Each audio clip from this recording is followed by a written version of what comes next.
Hey guys. Here's part 3 of What If Naruto Was a Mokuton User. Hit like and subscribe if you like this one, and also please check the author in the description. Let's start.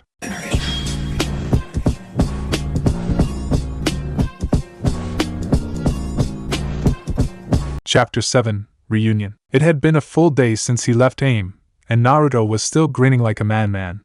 While the teal Akatsuki ring on his right index finger left him mostly indifferent, the new wooden ring on his left index finger was something that was constantly at his mind. It was definitely the best night of his life. Ajisai, the solemn and silent girl that had been assigned as his attendant, had grown to be his girlfriend, his lover.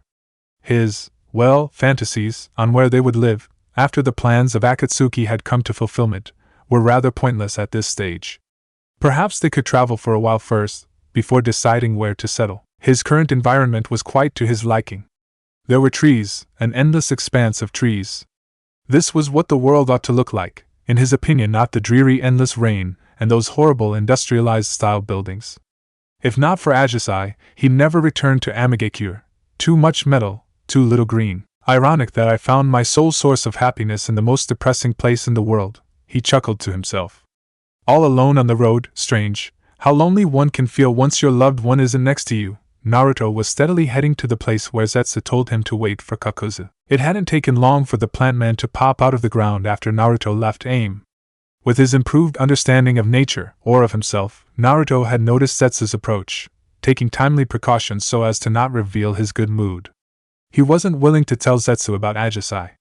He didn't trust Black Zetsu enough. No, as soon as Black Zetsu discovered that Naruto wasn't the convenient tool he once was, Ajisai would be in danger.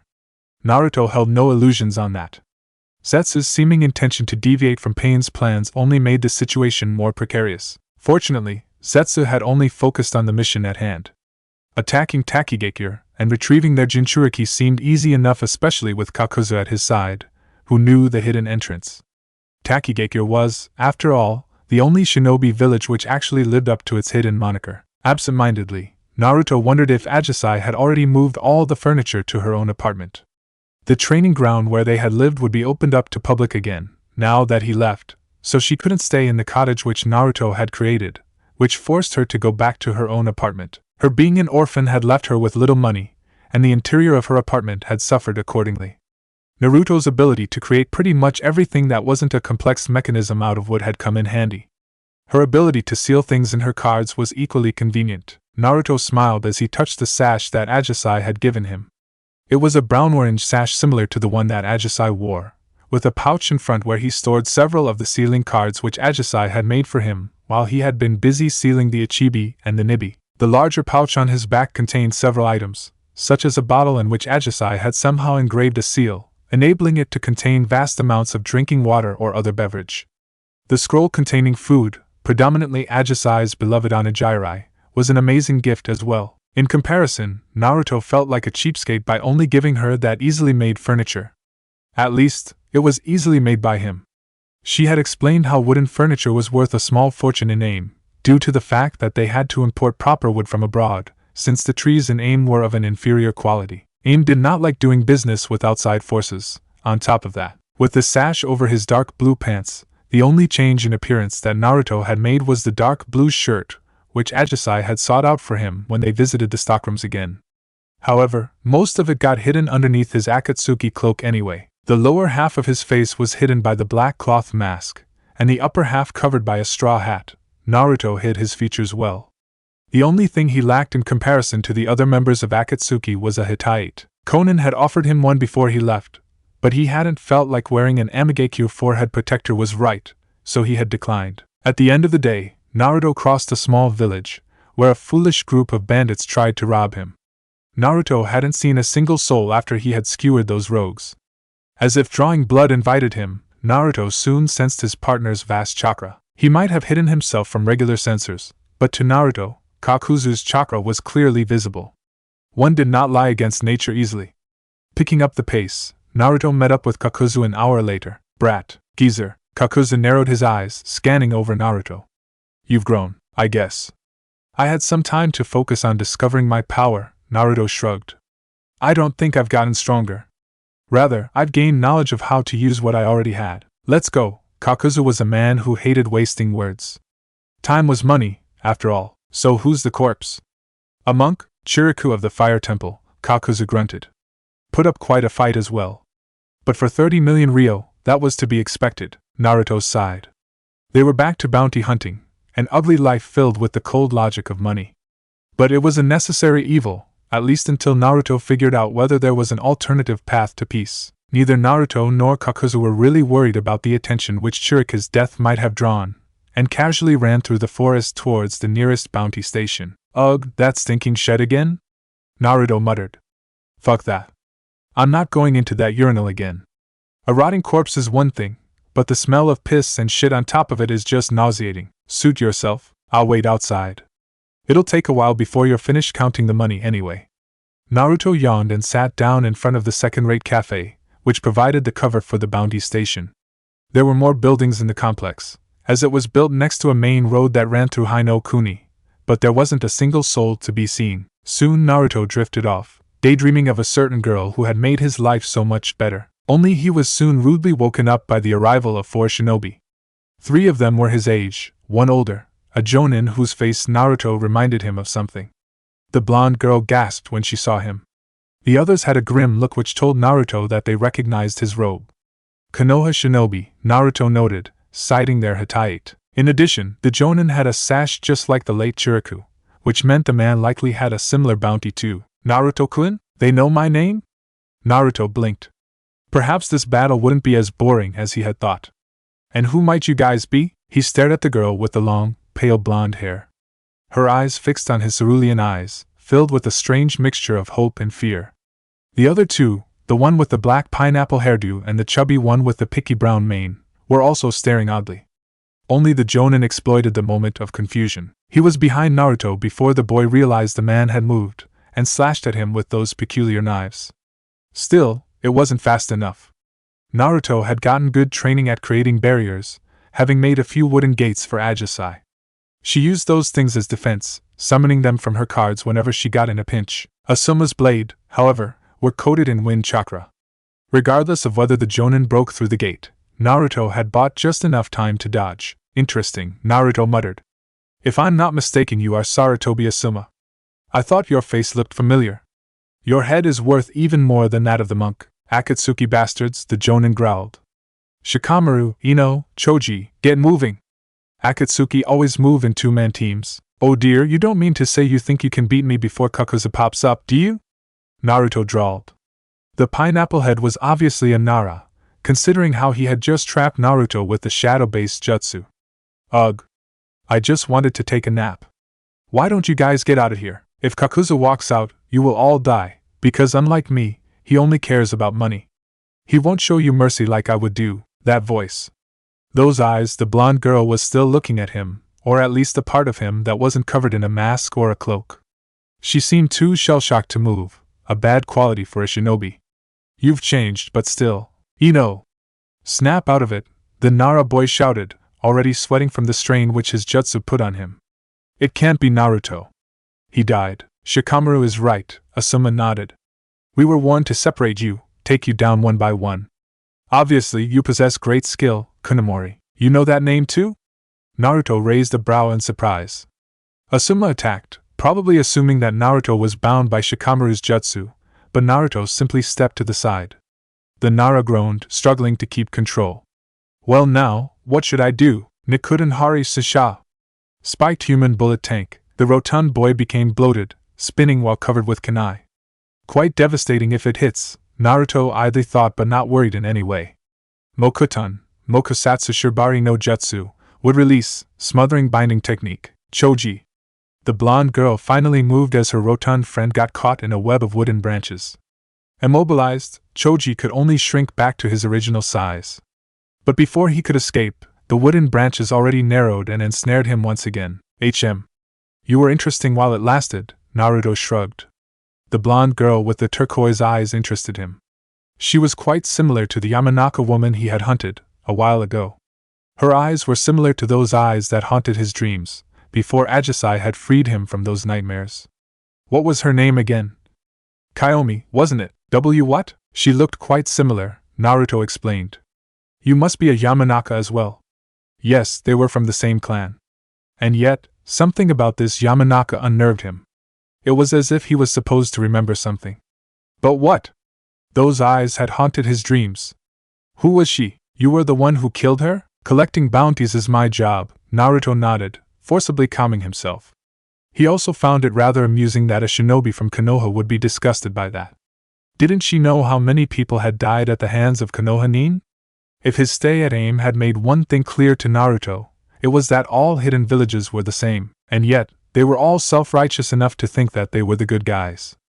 I don't dislike you guys though. Bounty hunter or not, I will allow you to leave. By now, Asuma was skipping around in an attempt to evade the vines which Naruto had commanded to grab the man, while the Nara boy was struggling more and more in his futile attempt to halt Naruto. Don't you recognize us? The girl practically begged him. Don't you recognize me? Naruto stared at the Yamanaka, idly fumbling his wooden ring at the same time, completely ignoring the futile attempts of the shadow tendrils that crept up his body. They didn't slow him down in the slightest. Recognition would require memories. Ino! Stop hesitating and do it, in an utmost attempt, ignoring any fancy trick he had in his repertoire and uncharacteristically resorting to an all-out attack. The Nara pushed out every drop of chakra he had in his body to hold Naruto at his place just long enough for the doubting Yamanaka to do her Shintenshin no Jutsu. The Shintenshin no Jutsu had always been an extremely useful jutsu for intelligence gathering to the degree that most other nations coveted the secrets of the jutsu, yet always failed to get it. Extracting the secrets from a Yamanaka was virtually impossible. The secrets had been safeguarded at the cost of their lives. Anyone who had ended up being imprisoned and interrogated would not be capable of revealing the secrets, as it would terminate their consciousness. Yes, it was bound to the very roots of their consciousness, buried so deep that no conventional method of interrogation had ever proven capable of bypassing or breaking it. As such, while it was not a Kekkei Genkai, this hidden ability had never leaked outside the Yamanaka, and the methods of training were kept as the clan's greatest secrets. Inherent to their skills, however, laid a certain weakness. If one entered the mind of others, it required a certain level of sensitivity and openness that could work against them. In this case, Yamanaka Ino entered a consciousness which had been torn asunder. An experienced mind-walker might have been able to keep her stability, but Ino soon found herself lost in her target's mind. This mind proved itself to be vastly different from any other she had ever experienced before. Where am I? She muttered. Usually, she ended up seeing the world through her target's eyes. She'd control him, supplanting him, giving her full access to his body and a chance at extracting the knowledge she needed. In this case, who was Kunomori? Was he Naruto? What she found was a large, dark, damp, sewer-like hall. Odd tubes ran across the walls, overgrown with vines and tree roots.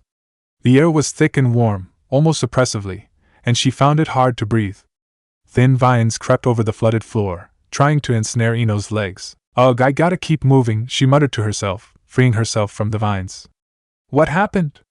How did I end up here? No mind should look like this. It's impossible for anyone to have such a solid inner world. Unless Kunomori was Naruto. The mind of a Jinchuriki was completely different, as the bijou that was sealed within the Jinchuriki would reside there. It was something her father had warned her and Naruto about when Ino first started training in the art of mind transfer. Considering how close the two children were, Inoichi had feared the risks if Ino would start experimenting with the jutsu. If she had ended up in Naruto's mind, and met the Kyuubi, a death of the mind was also a death of the body. That proves it. If not for the situation she was in, Ino would have cheered. He said that recognition requires memories. His voice is quite similar, even though his voice has changed due to going through puberty. The last time Ino had seen him was nearly 3 years ago. They were 13, more or less beating around the bush with regard to their feelings, when he had said goodbye prior to the mission in which Naruto allegedly died. He must be 16 by now. He's grown into quite a hunk, she smiled, although the expression quickly faltered.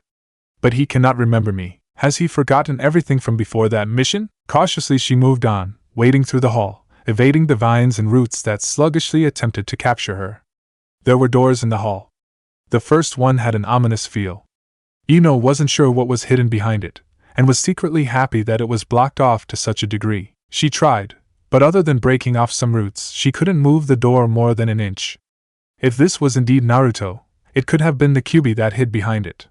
But the entire door was sealed off by the thickest concentration of overgrowth which she had seen in the entire hallway. Ino couldn't sense any chakra through the barrier, but she did get that sick feeling in her stomach, the same that she got from the malicious intent that only the strongest shinobi could radiate. Ino had never forgotten Gaara, the Jinchuriki of Sunagakure, who had been driven insane by the Ichibi.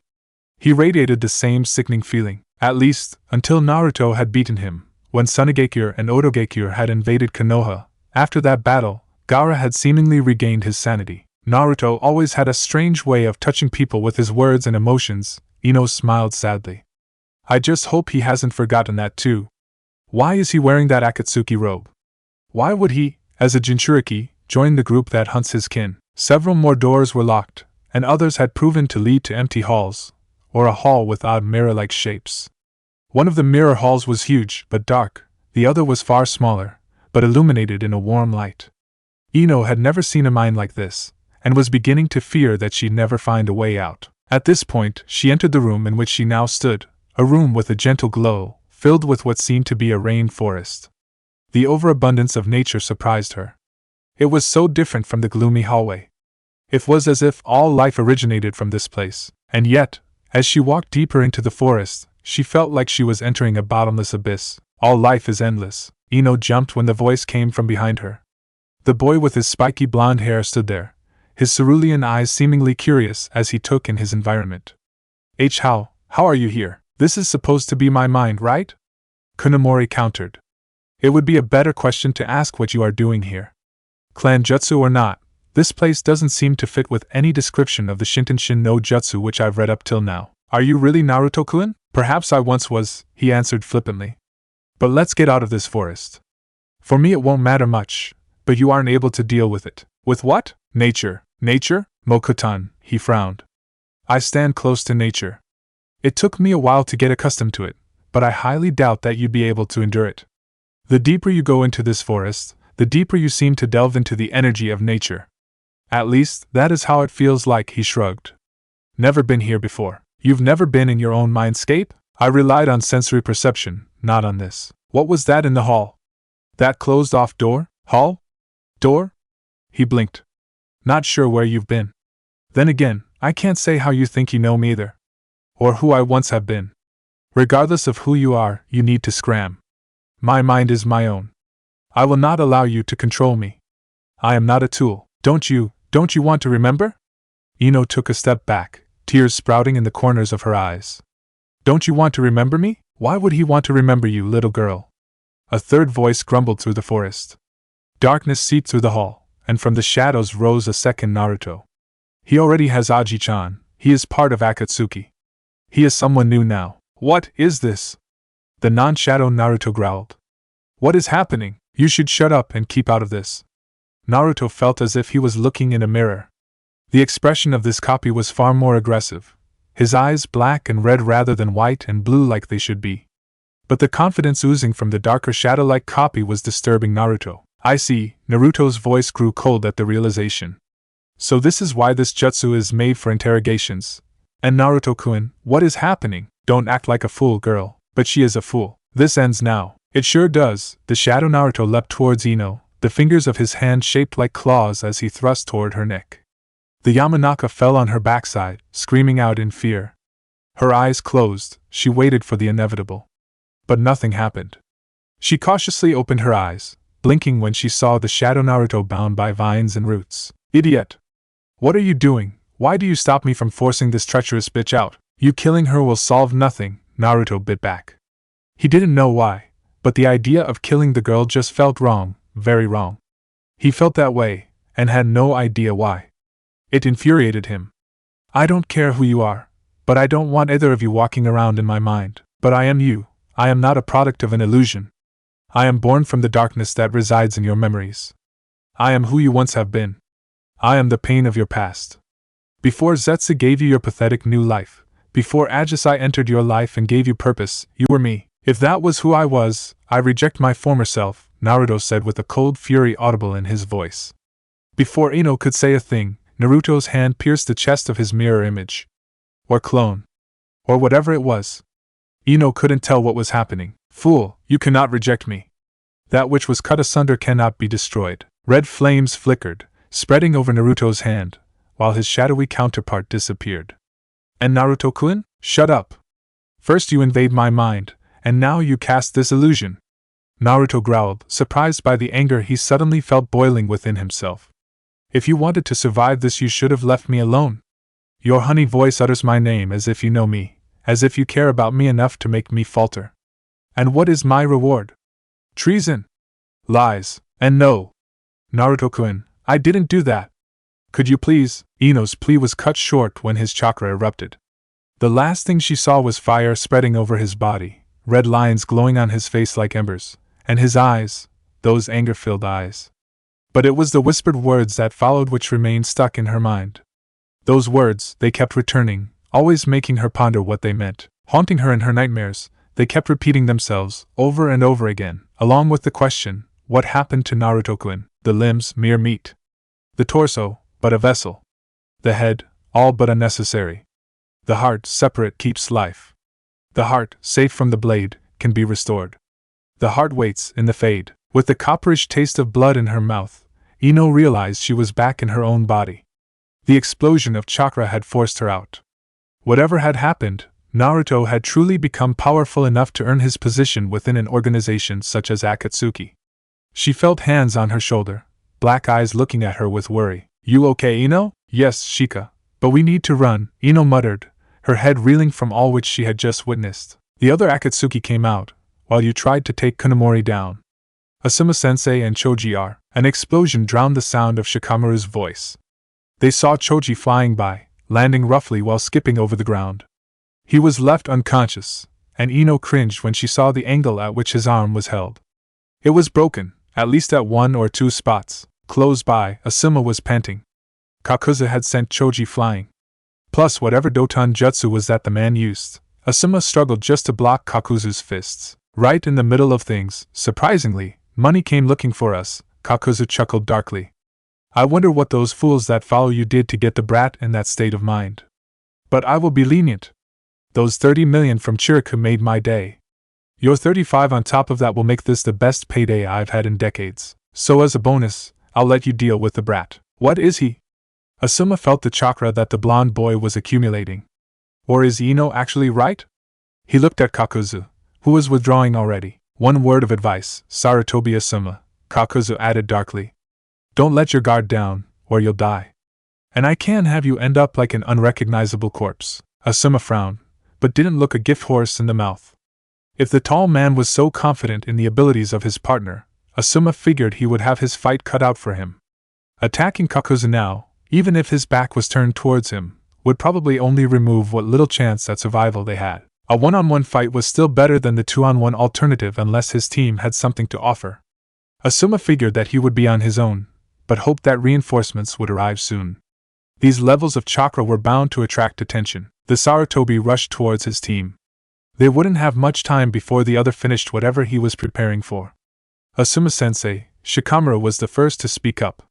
Nothing of his usually lazy demeanor was left. We should withdraw. Reinforcements should be nearby, Asuma grunted. If we can buy some time, we might still have a chance. That's too risky. It's not like you. Don't you get it? Asuma barked. That's the best thing we can do right now. These guys are way stronger than I am. Shikamaru's eyes widened, not being used to their sensei acting like this. Ino, you and I covered Shikamaru. The other Akatsuki said he wouldn't interfere. But we can't afford to trust that. Sensei, if we know they're so much stronger, shouldn't we retreat and come up with a better strategy? Ino tried. She wasn't sure how to put it in words, and she knew that it didn't really matter at this point either. Whether Kunimori was Naruto or not, he apparently had no memories of his old life. To make things even worse, there was that dark something within him, an evil that Ino could barely understand. He had thought it was her doing, but it wasn't. This wasn't the Naruto she once knew. This wasn't the Naruto she loved. This was their enemy. Don't think they'll let their enemies get away that easily, Asuma shook his head. They made it pretty clear that they're after my bounty. If we run without putting up a fight, we will all be annihilated. In the worst-case scenario, you two will take Choji and run. Sensei, no. Yes, Shikamaru. They want my head due to the bounty that's on it.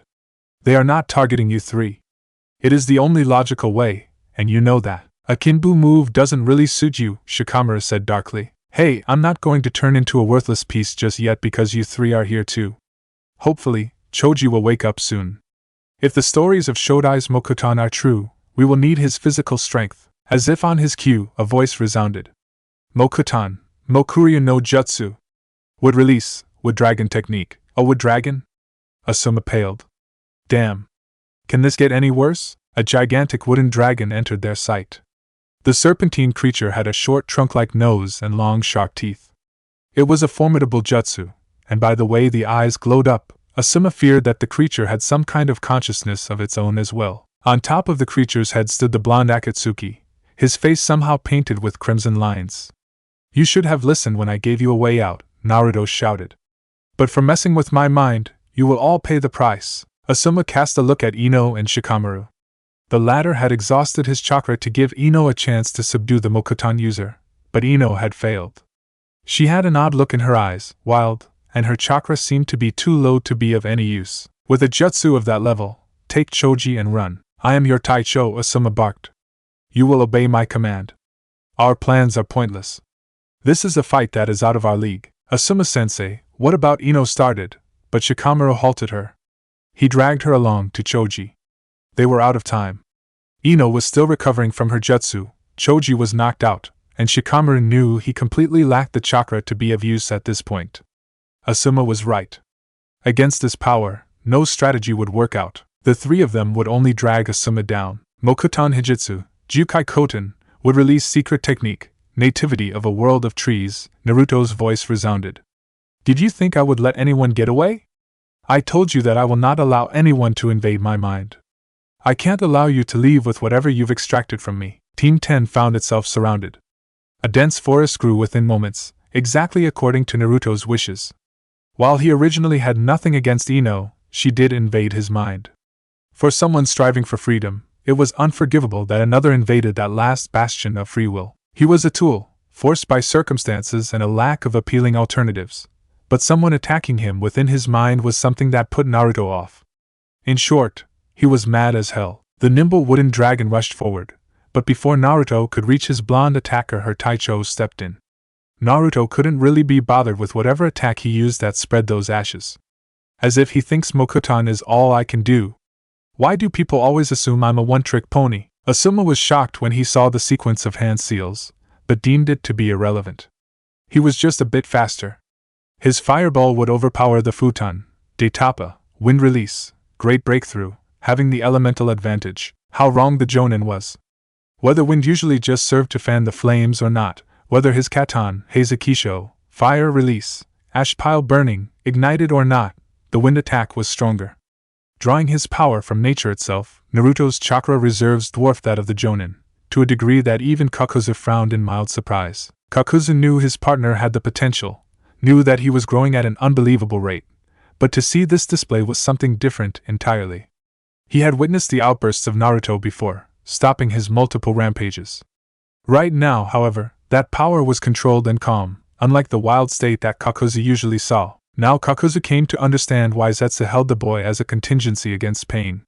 Pain was powerful, but if the boy kept growing at this rate, the sea of flames created by Asuma's jutsu, which had been fanned out by Naruto's futon jutsu, forced the Jonin to leap back.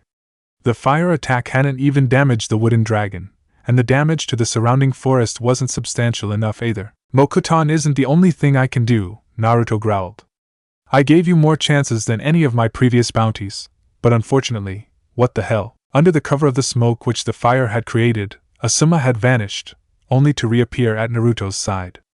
A knife, clad in wind chakra, lashed out to Naruto's head. Asuma might have caught Naruto slightly off guard, exploiting the fraction of a second which the blonde needed to dodge, but that did not mean that the dragon on whose head they stood couldn't react. Confirming Asuma's fear of it having a consciousness of its own, the dragon bucked up, making the Jonin losing his footing just enough for Naruto to get out of his range. Still, Naruto felt warm blood running down his neck. Almost, Naruto grunted. I don't even know why I'm giving them so many opportunities. I'm babbling like a cliché villain. Did I grow soft these past months, or is it that they seem to know the old me? And still, even when I gave them so many openings, they still didn't run. No one had visited his grave. Zetsu's words resurfaced. These people knew the old Naruto, but obviously didn't care enough to really miss him. The sight of the shade within his mind occupied Naruto's thoughts. If that was what Konoha made him, he would never want to return. If that thing had been a representation of his old self, of his pain and suffering, he wouldn't want anything to do with the place that made him that way. No, Ajisai would offer him a much better place to stay. He didn't care where in the world he would be, as long as it was at her side. We will stop Akatsuki, even if it takes everything we have. It will take everything, Sarutobi Asuma, but it will achieve nothing, Naruto mumbled. Because our leader is right. With people like you, with a village like Konoha, the world will never cease to be at war. Adding action to his words, Naruto now went on the offensive. He let his dragon aim for the trio of Chunin, while he challenged the Jonin in close combat. Asuma was faster and had an advantage in reach, but Naruto was accustomed to battling superior opponents. But Naruto could exploit his Mokuton Kekkei Genkai. Even at this range, Naruto had far more chakra, and could outlast a man. Before long, Asuma lost his trench knives, both ended up being stuck in vines. The creeping plants covered the ground, constantly forcing the Jonin to pull his legs free, which gave Naruto all the opportunity he needed. The greatest advantage which Naruto held, however, was one new to him as well. Never before had he tested out his physical strength while using energy from nature. Not even Naruto had anticipated that it would strengthen him to this degree. Asuma's hits barely hurt, while Naruto's fists left the Jonin grimacing in pain. Suetun Mijuim Nabera, water release, field of molasses, syrup? Naruto frowned. The incoming club wasn't even worrying him. If these two new opponents thought they could catch him this easily, they were severely underestimating him. Sidestepping, Naruto roughly hit the spiky-haired opponent in the face with the back of his hand. Naruto felt the man's nose break. Kotetsu, I wonder why I hesitated. Was my resolve this fragile? Naruto pondered. I will have to do more things which I don't like. But if I don't act, the wars will just continue like always.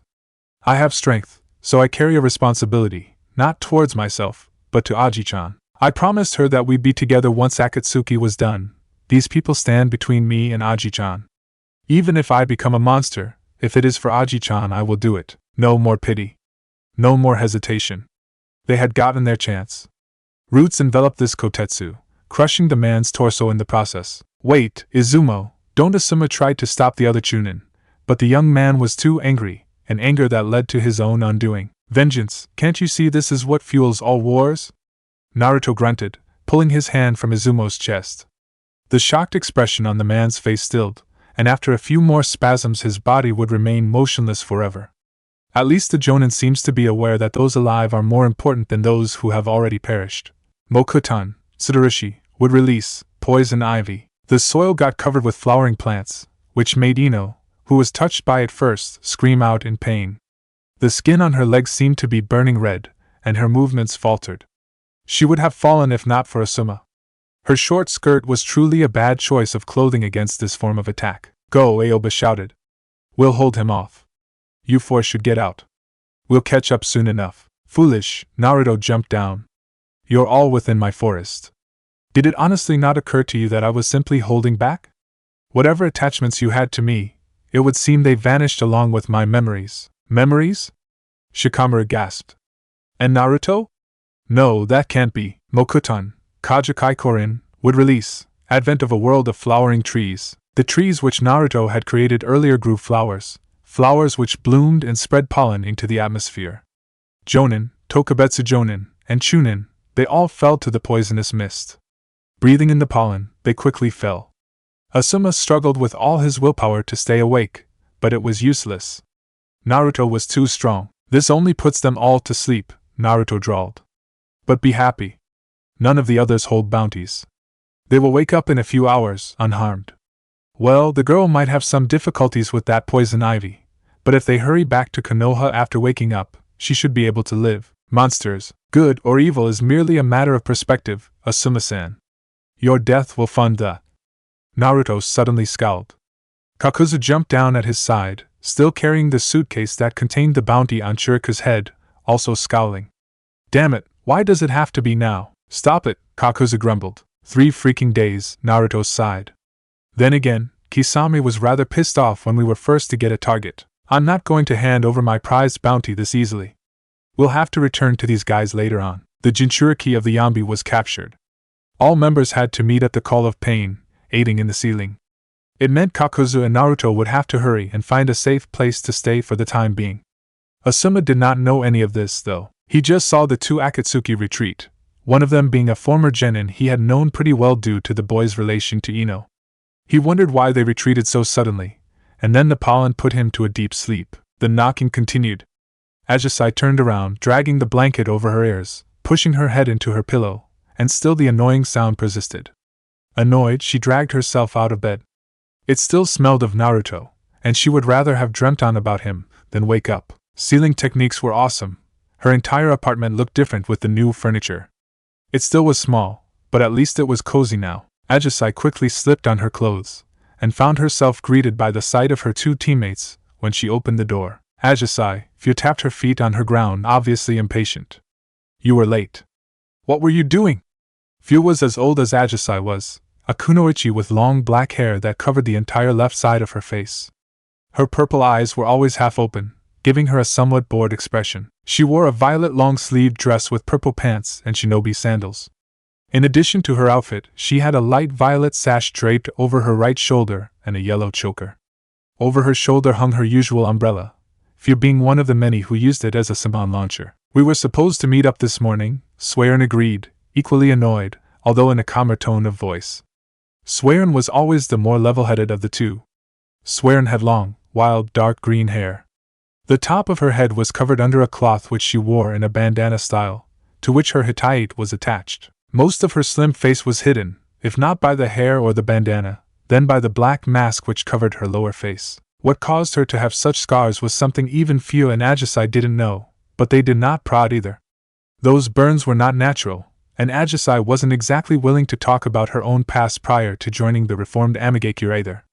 She had only trusted Naruto enough to tell what happened. Swearin had quite the talent at Suiton Jutsu, and much like Fu, she also had talent as a censor.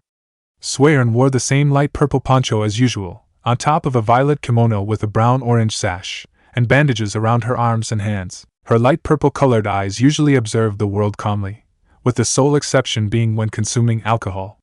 Swearin was extremely bad at dealing with intoxicating beverages. So sorry, I forgot, Ajisai yawned. Come in. I've got to gather my supplies first. Wow, Fu exclaimed upon seeing how the sober apartment had changed. How did you pull this off? Furniture aside, what is with that ring? Swearin narrowed her eyes. What happened to you, Ajisai? I got claimed? She smiled weakly. What? Both kunoichi replied furiously. No, not him, Ajisai assured them. Fu and Swearin knew of the jonin who had been annoying Ajisai for a while. Me and N. Kunomori-kun, she stuttered slightly. She wasn't feeling too comfortable under the glares of her teammates either. He is strong, Fu knew. The trio had sparred against him on several occasions, when he had wanted to try out skills he had thought up. Fu, in particular, did not have fond memories of that. She was the first one to fall to his poison ivy.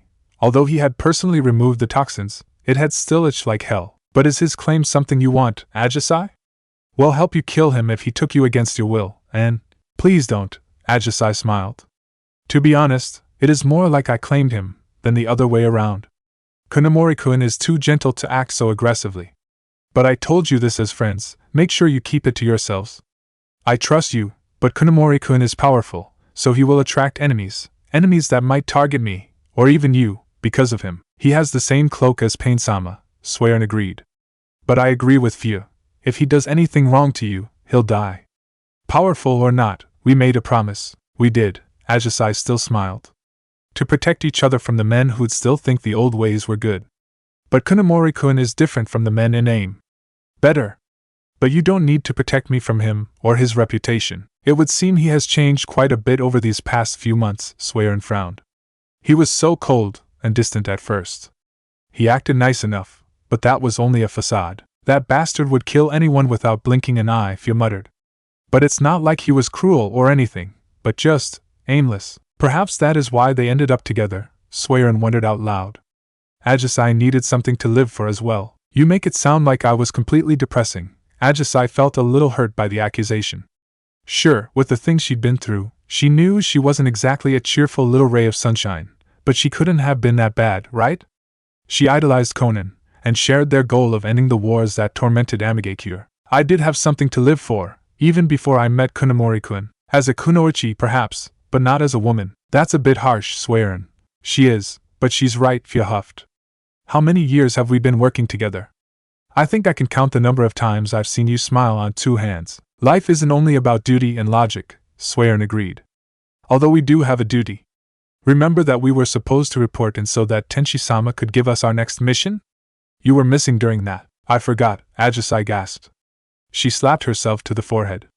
I really messed up.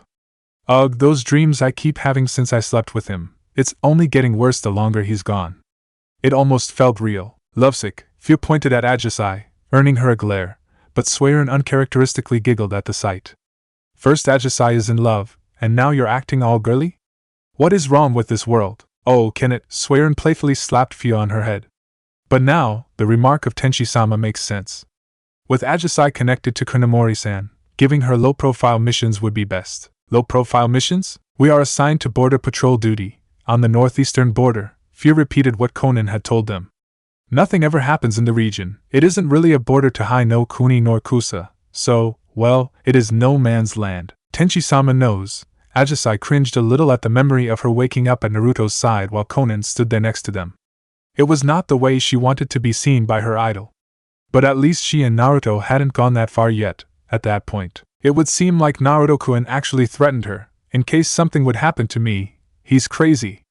Is he really willing to defy a god just for me? The thought alone made her heart jump around like a chipmunk on coffee. The idea that he valued someone like her to such a degree was hard to understand for Ajisai. Earth to Ajisai? Fia was waving her hand in front of the purple-haired girl. Sorry, she mumbled. I kinda spaced out. Fia huffed and walked on. Swearin shrugged and followed. Once outside the tower, which contained, among many others, Ajisai's apartment, Ajisai suddenly grew worried. If they were out in the field for so long, what if? Those birth control jutsu are reliable, right? What? It was the first time Ajisai heard Swearin shriek. Usually Fia took that role. But Fia had tripped over her own feet, falling face down into the mud, so she couldn't scream. Ajisai absent-mindedly noted that Swearin currently looked a lot like a strawberry, with her green hair and bright red blush. Even high up the tower, the green-haired girl's shriek was audible. The only effect it had was that Konan's brow was raised another millimeter. The banter of the 3 teenage kunoichi had not gone as unnoticed as the girls had thought. You have given them a different mission. If it had been any other matter, Konan would have felt a tinge of guilt for acting against Nagato's plans. But this case was different. At least, to her it was. Yes, why? I already told you. Konan turned towards the animated corpse of her former lover, Pain's preferred path. I cannot find it in myself to agree with your plans regarding that girl. Using Ajisai to bind Kunomori, out of the love these two felt for each other, was something she could not agree with. Mokuton or not, Konan felt her heart ache at the thought that she'd see them being manipulated, just like Yahiko ended up dying all those years ago. As such, even though she rarely did so, Konan disagreed with Nagato. You are too lenient towards the girl. To give her a mission out there. Pain's monotonous voice withered for a moment, seemingly thinking. There is nothing there. Nothing has happened in the last 3 years in that area. You sent her there to protect her. Do you disagree that strongly? Do you think Ajisai and Kunomori are ignorant, Nagato? Do you think they are not aware their relationship could be used against them? Konan let a small amount of her cold fury leak into her voice. Kunomori is capable on his own, but Ajisai is merely a chunin. And despite everything that surrounds him, she accepted him. Despite the odds, she loves him. And judging by the way Kunomori threatened her, Konan realized that he was as protective of Ajisai as Yahiko had once been when it involved her. Love will not end pain. Love will not end wars. Love will not protect anyone. Only, Nagato, is it so wrong to believe in love, rather than only seeing pain? Konan countered. Why else are we doing all this, if not for the love we feel for those we have lost? She knew Nagato's plan was the only viable solution, as the human race was too violent and immature to listen to anything but excessive violence. But it didn't mean that Konan could ignore the small things that made life worthwhile. When she looked at Ajisai, the once so solemn girl who now seemed so filled with hope, Konan saw her younger self, when she and Yahiko had just gotten together. It hurt to see Ajisai like that, as it remembered Konan of the happy times which had ended in tragedy. But at the same time, seeing this young love from a distance made her feel a relief and joy which confused her. Nagato wouldn't understand. He only sees pain. Pain blinds him from seeing everything that is the opposite. Nagato never loved like I did. Pain was born in suffering, and at times I fear that the identity of pain replaced Nagato, she thought solemnly. Regardless, he is all that I have left. Everyone else died, and those responsible must pay the price. But not at the expense of these young lovers.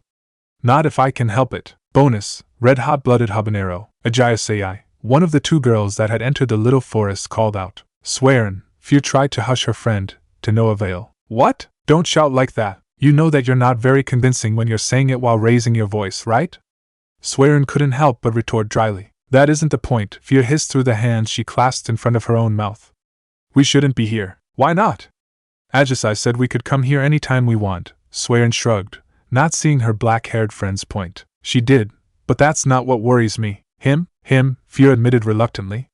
You've not forgotten that poison ivy thing, have you? How could I forget it? Swearin donned a faint smile, even though she tried to repress her amusement. Fear had complained about her itching legs for days. It had been the reason why Swearin had been forced to convince Few to enter these training grounds again. He's insane. You're shouting again, Swearin sighed. And he's not. He healed you, didn't he? Few grimaced, but chose to remain silent. Kunomori of Akatsuki would not be her favorite person in the world. It worried her that their friend had been tasked with looking after him.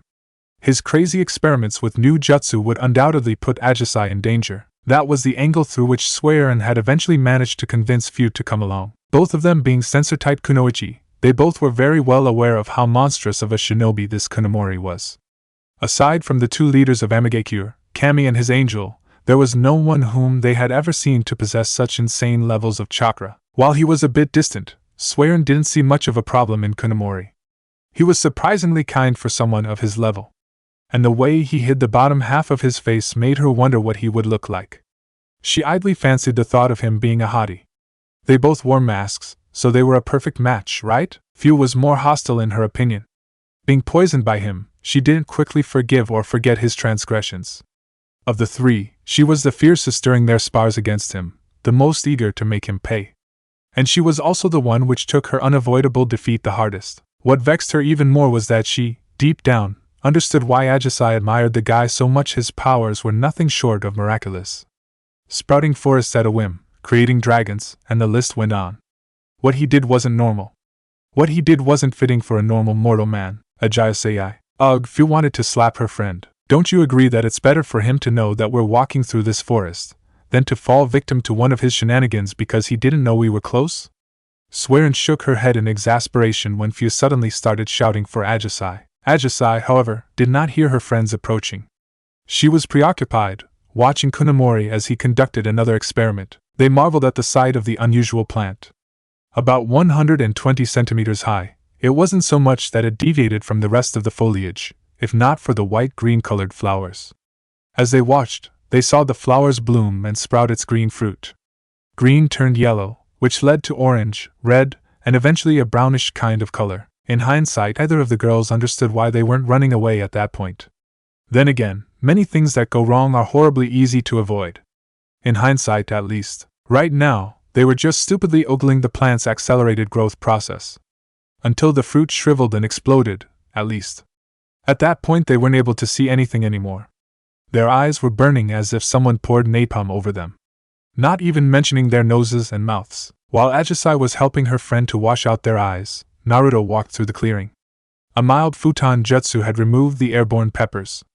It turned out that using his chakra to grow the seeds of the habanero pepper was a mild success. He had no idea as to how the fruits had exploded and created such a hot mist, though he figured he would have to keep a few habanero seeds in his packings, in case he'd ever need to defeat Hyuga. Inducing temporary blindness in such a way would make such a battle quite a bit easier. Now I only need to figure out a fitting name, Naruto mumbled to himself, idly dodging the badly thrown kunai. Few was still mostly blind. Akai Chishio no habanero sounds fitting, for some reason. Somewhere in the afterlife a certain woman was suddenly feeling very, very proud of her son. Chapter 8 Monolith. How is she, Tsunade-sama? Ino will survive, the Hokage sighed as she settled down behind her desk. If you had returned any later she could have lost that leg. I haven't seen a poison as potent as that in many years, thank you. I just did what I'm here for, Asuma. Now, tell me what happened. I heard about Kotetsu and Izumo, but how did it happen? Why did they die? Kunemori, Shikamaru grunted. Ino was still asleep, and Choji was recovering from the multiple fractures he had suffered during the fight, but he was still relatively fine. Shikamaru hadn't been really injured, only exhausted. We spotted him sitting outside the bounty station, waiting for his partner after bringing Chiriku in. I thought I told you not to recklessly engage Akatsuki. Tsunade frowned, obviously displeased. We messed up, Asuma lied.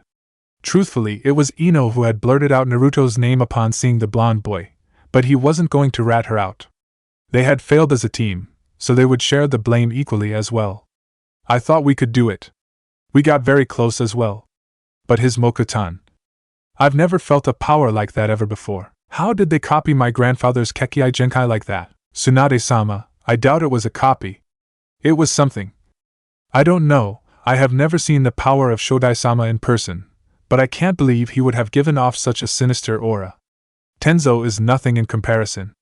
Shikamaru managed to trap him, giving Ino the opportunity to use her Shintenshin no Jutsu. That is when the other man, Kakuzu, showed up, Shikamaru continued, backing up his Taicho and Sensei. Kunemori somehow broke Ino's jutsu, and got angry. I don't know why Kakuzu retreated though. Kakuzu said that Kunemori alone would be sufficient to defeat the four of us. Well, 3 at that point, because Choji was knocked unconscious. Kakuzu could have taken me down, with more ease than I'd like to admit, giving Kunemori the perfect opportunity to kill Shikamaru, Ino, and Choji. Well, not that he needed to be given an advantage even if all the squads that had set out to find Chiriku had joined together, we still would barely have had a chance of killing Kunemori. The fact that worries me most is that I can't even say how much he held back on us. He was toying with us, Shikamaru agreed. In hindsight, it would even seem that he left us plenty of opportunities to back away from the battle. We should have done that. I see, it would seem that this makes it inevitable. Tsunade-sama? She gestured to her guard to get lost, before she would continue to talk freely. After what happened in Suna and Kiri, we had been approached by the recently instated Godame Mizukichi, requesting a Kage summit. A Kage summit? Asuma gasped. Of all 5 nations? That is impossible. No, it is not. From what Jiraiya reported, it would seem that Kumogakure has already lost the Nibi, and increased security on the Hachibi rigorously. It is unknown what happened in IWA, but rumor has it that the Jinchuriki of the Yanbi can't be found anywhere. If the 5 villages are ever to get a chance to unite against a common threat, it would be now. So it affects everyone, Shikamaru grimaced. Everyone except us, that is. You are wrong, Shikamaru, Asuma muttered. We were dragged into this before any of the other villages. Asuma, don't tell me that what Ino said. Tsunade abruptly stood up from her chair, putting her hands on the desk with such force that the wood creaked. I thought it was fever playing tricks on her mind. Don't tell me that she's right? Kunemori is someone who lost his memories, who knows he is from Konoha, and who stated that he was surprised that we knew both names he was known under. Asuma cringed when Tsunade grabbed him by the collar. Ino called out to Naruto, and I nearly succeeded in exploiting the moment he needed to recover from the surprise. At the last moment, shortly before they somehow were forced to retreat, he even assured me that nothing would happen to the others, because he had only fought us because of my bounty. He said that? Shikamaru couldn't suppress his skepticism.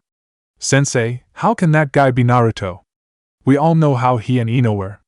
There's no way Naruto would put Ino into the hospital with such poisons. And Naruto never had such a Kekkai Genkai either. Hell, even his chakra was different from the old Naruto. I don't know what happened. Asuma ignored Shikamaru's outburst, seeing the blonde who seemed to be ready to choke the life out of him as a more urgent threat. But Kunemori did state that he lost his memories. I couldn't sense any of the Kyuubi's chakra though. But who knows what they did to him? Perhaps they extracted the Kyuubi, and he somehow survived, but lost his memories? We have to ask Ino what she saw in his mind. Tsunade let go of the Jonin's collar and turned away. Facing the window, the only thing she did was shout out, and the 2 males knew enough. Their Hokage needed to be left alone now, both for her sake and theirs. It was not that Tsunade wished to hurt anyone. She just didn't want anyone to see her break down. Still, it took all of her self-control to wait until the door of her office was closed. Only then did she allow herself to cry, unseen by the village that counted on her strength. Naruto was beginning to get slightly annoyed by the long time it took to seal a bijou away. The first 4 were done now, so there were still 5 to go. 15 more days of this crap, Naruto groused inwardly. But it had to be done. Leaving the world as it is was not an option to him, having seen enough of the ugly side of the current system of the hidden villages. Konoha, Suna, Iwa, they're all the same. They claim to desire peace, but in the meanwhile they abuse the tiny nations that lie in between, to wage their petty conflicts. If they truly wanted peace, they would not seek out conflict. Just like those Konoha Nin before, they could have escaped. I gave them plenty of opportunities, but instead they chose to attack me. Why? Why would they insist on violence when there was a peaceful option? Pain was right. The world wouldn't change willingly. It had to be forced to change. Those in power profited from the conflict, and wouldn't want it to end. The shinobi villages only got their funding from their daimyos if there was fear of the other nations. A peaceful world would collapse the economy of the hidden villages. Without their services being in demand, without conflicts to hone their skills, they would grow weak and obsolete. It wasn't in the best interest of a hidden village to relinquish all conflict. Besides, with all the grudges, no peace would ever last. Even someone like Pain would be incapable of living in a world of peace. His hatred is too strong to peacefully live alongside those who caused him and his nation to suffer. But the lack of a reasonable alternative to his plan is just frustrating. Naruto idly looked around at the environment they were rushing through. Kakuza had gone even more silent than usual, and his eyes had a glint of madness which Naruto had rarely seen. Then again, they were heading towards his former home village. It'll probably end up with more death, more unnecessary violence. How are we to change the world if we do exactly the same thing as those who we condemn? Naruto spat on the ground, frustrated. I wish I could avoid all this shit. But I know I can't. I have to take my responsibility now, so that Aji-chan has a world of peace after this. Even if it is just a temporary peace, we, and even our children, should be able to enjoy it. Perhaps our children or our grandchildren can find a way to bring peace, and succeed where we failed. They were dreams of the future. Naruto suspected that he was the only one within Akatsuki who truly looked forward to a better future. This had been Ajisai's gift to him. Some, like Pain and Konan, only seemed to aim for vengeance. None really knew what Zetsu wanted, but others, like Kisame, Kakuzu, and Haiden, just wanted violence. Sasori wished to prove his art, and to be eternal. That creepy Orochimaru wanted to gather knowledge and amass all jutsu into one of his bodies. Naruto really thought that man was wrong, but while both were part of Akatsuki, he couldn't act against him. Naruto did think Guren made a grave mistake with her loyalty. He really could not understand why she trusted that snake so much. Build a cabin. We're taking a break. We'll attack Takigakure in the morning, Kakuzu grunted. Naruto shrugged and did as asked. Well, Kakuzu did not ask, but rather commanded, but Naruto was used to it. The building he created had 2 rooms, one for Kakuzu, one for Naruto. As Kakuzu would notice anyone who'd get too close, Naruto was never too bothered with putting up barriers, which he could do now, thanks to the ceiling tags which Ajisai had given him. He unsealed some food, one of Ajisai's onigiri, and drank some water. Feeling content, Naruto unsealed a blanket and lay down in the moss-filled bed. It was soft and warm, and best of all, the blanket still smelled of Ajisai. I really got to seek out the guy who wrote those Ika novels. The man's a genius. On the other hand, perhaps it wasn't too smart to use a blanket which still smelled of his girlfriend and lover. Not that he minded those dreams, but they did tend to leave him waking up rather tired and messy. In the other room, Kakuzu found himself to be unable to sleep. The idea of returning to Takigakure had crossed his mind several times. Why he had never exacted his revenge earlier was something he could not say. It was probably because there was no profit in it. At least, there was no profit that outweighed the cost of attacking an entire village. Minor village or not, engaging the entire forces of Taki would be a task which would likely cost him a heart or 2, perhaps even 3. But that was under the assumption of having to launch an attack on his own. With Naruto at his side, however, how many years had passed since he had abandoned the village that had forsaken him? How many years had it been since he had been sent out to assassinate the indomitable Hashirama, the Shodai Hokage, whose presence alone had forced all conflicts to end? Takigakure had not wanted peace. The way Hashirama stood in the way of future conflicts meant for Takigakure that the village would not get opportunities to expand its power. The leadership wanted to be as strong and influential as the 5 strongest villages, and for that they needed conflict that would enable them to expand their territories into the land of Earth. but also into the grounds of Kusagakure. That was why they sent Kakuzu, their best and most loyal, to do the job. The future of Taki had been tied to his success, that was what they had told him. In hindsight, it was rather obvious that Kakuzu would fail. Perhaps the foolish council of Taki had never understood the power of Hashirama, or perhaps they had intended to get rid of Kakuzu from the very start, fearing his power. He couldn't say. The fact remained that he failed, that Takigakure had been highly embarrassed, and that Kakuzu had been sacrificed. Wounded, he had returned, helpless to resist arrest, and was thrown into jail until Takigakure could turn over their traitor to Konoha. Who could blame Kakuzu for losing all trust and loyalty? He stole their kinjutsu, slaughtered the council, and never set foot in Taki again. Yes, he kept tabs on his old village. For instance, he knew that his elder brother's grandson had been in charge of the village until his death, several years ago. Kakuzu did not know who succeeded him, whether it was his, rumored, incapable son, or the council of elders. Kakuzu did not care. They all bore the sins of their ancestors. They would pay for their sins tomorrow. Kakuzu could not care less about their Jinchuriki. Naruto could catch the girl. Isolated and hated, that girl was not someone he disliked. She probably hated Taki just as much as he did, which would put her on the good side of Kakuzu's equation. However, Akatsuki needed the Nanabai. It was unfortunate for her, but such was her fate. The citizens would likely only receive her death with cheer. Perhaps there were one or two within the military of Taki who would be sane enough to realize the significance of their loss, but they would be a minority. Sanity was always outnumbered by ignorance. Patience had never been a virtue that Kakuzu possessed in abundance, but this night really lasted torturously long. It was an hour before sunrise when he was fed up with it. It was rather annoying. The brat had always woke up in the middle of night, haunted by nightmare of which the boy did not know the origins, but ever since his stay in Amigakure he could sleep like a log. Wake up, brat, we'll leave in 20. Kicking a beehive, that was pretty much the only analogy that crossed Naruto's mind right now. The two had made their plan of attack, with Naruto going after the Jinchuriki and Kakuzu causing a distraction, but after just barging into the village they had been surrounded by quite a number of shinobi. Prepared for battle, Naruto was already filled to the brim with chakra. He had taken as much energy from nature as he possibly could, giving him the usual invincible feeling. It was not that Naruto was arrogant, but rather, in this state he became aware of how insignificant most others were, compared to his power. This entire village only had a handful of shinobi that would qualify as proper jonin, while he knew that even double their numbers would fail against him now. That didn't even include Kakuzu. Naruto wondered what had gotten into the old man.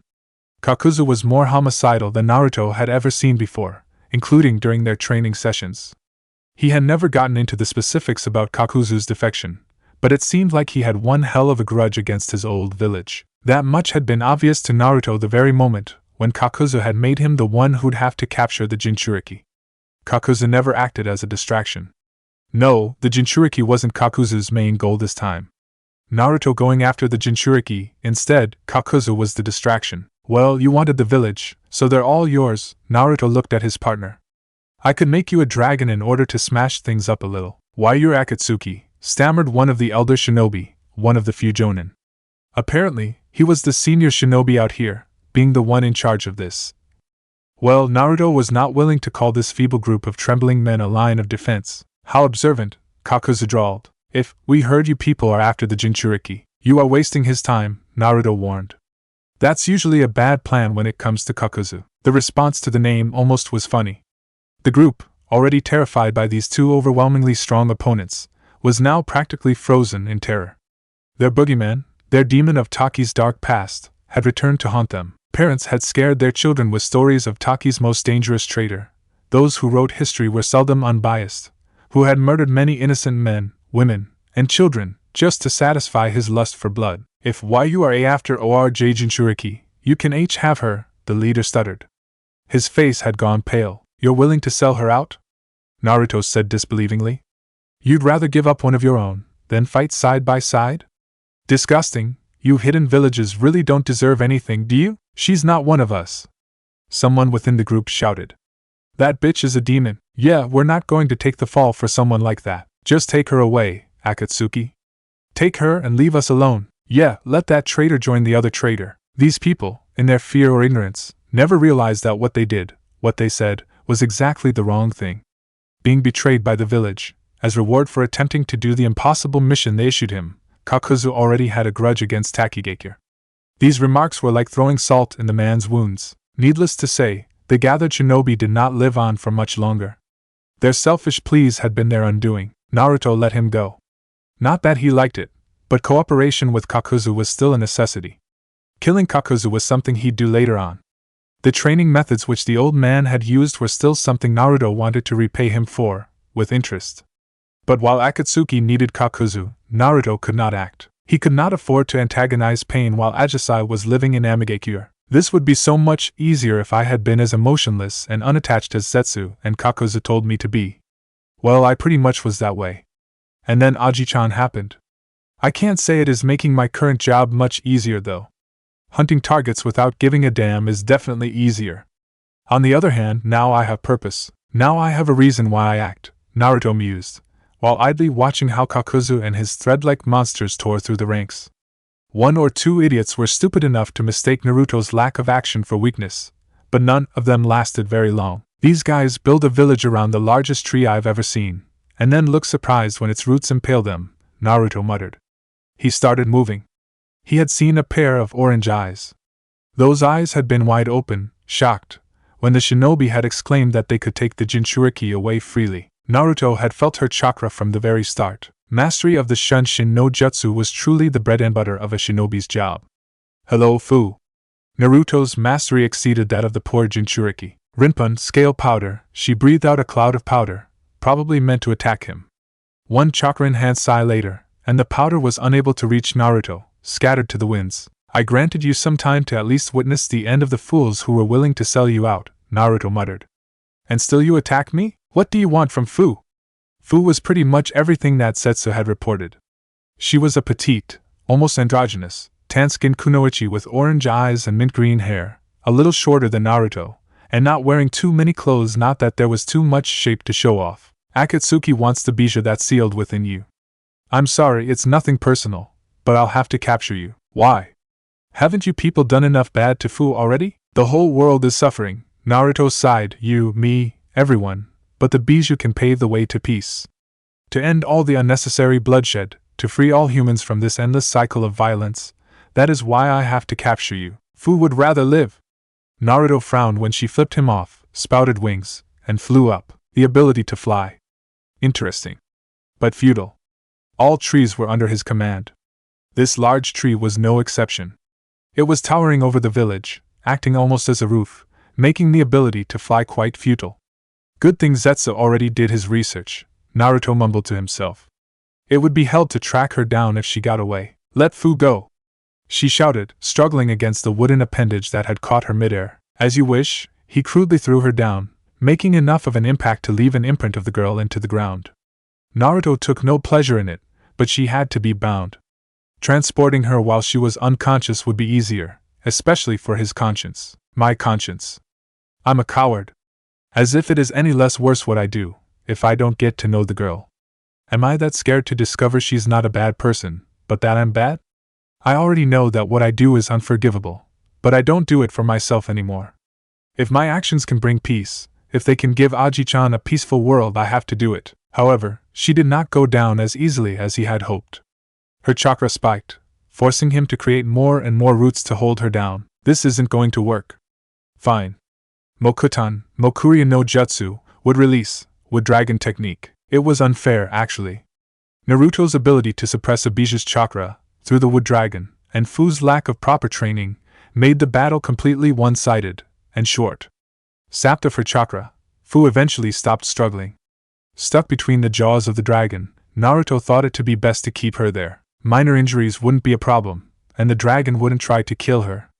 Naruto had ordered the creature to incapacitate, but to let her survive. Was that the extent of the battle between the two? No, defeating her was where his trouble began. A splitting headache forced him down to his knees, and then all went black. Welcome back. That chakra was a good trigger. Naruto blinked, still feeling like his head was about to explode. There was a smell of flowers and forest, moss and decaying wood. He blinked once more, and finally his vision started to get less blurry.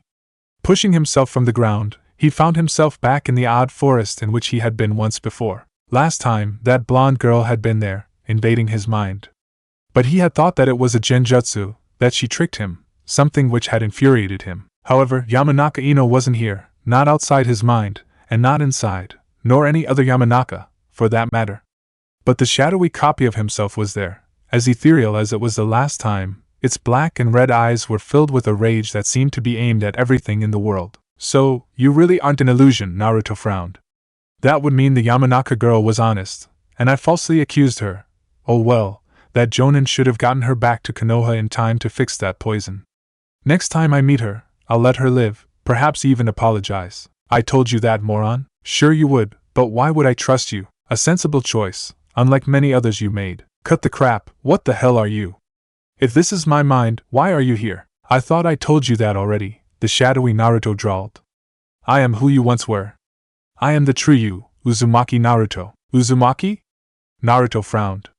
My name is Uzumaki Naruto? Perhaps, the shadow laughed mockingly. But the being you are now does not have the right to carry that name, Kunemori. So consider it our little secret.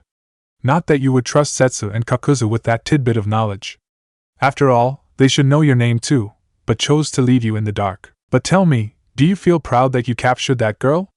Shunned and hated her entire life, just because she carries the burden they put on her themselves.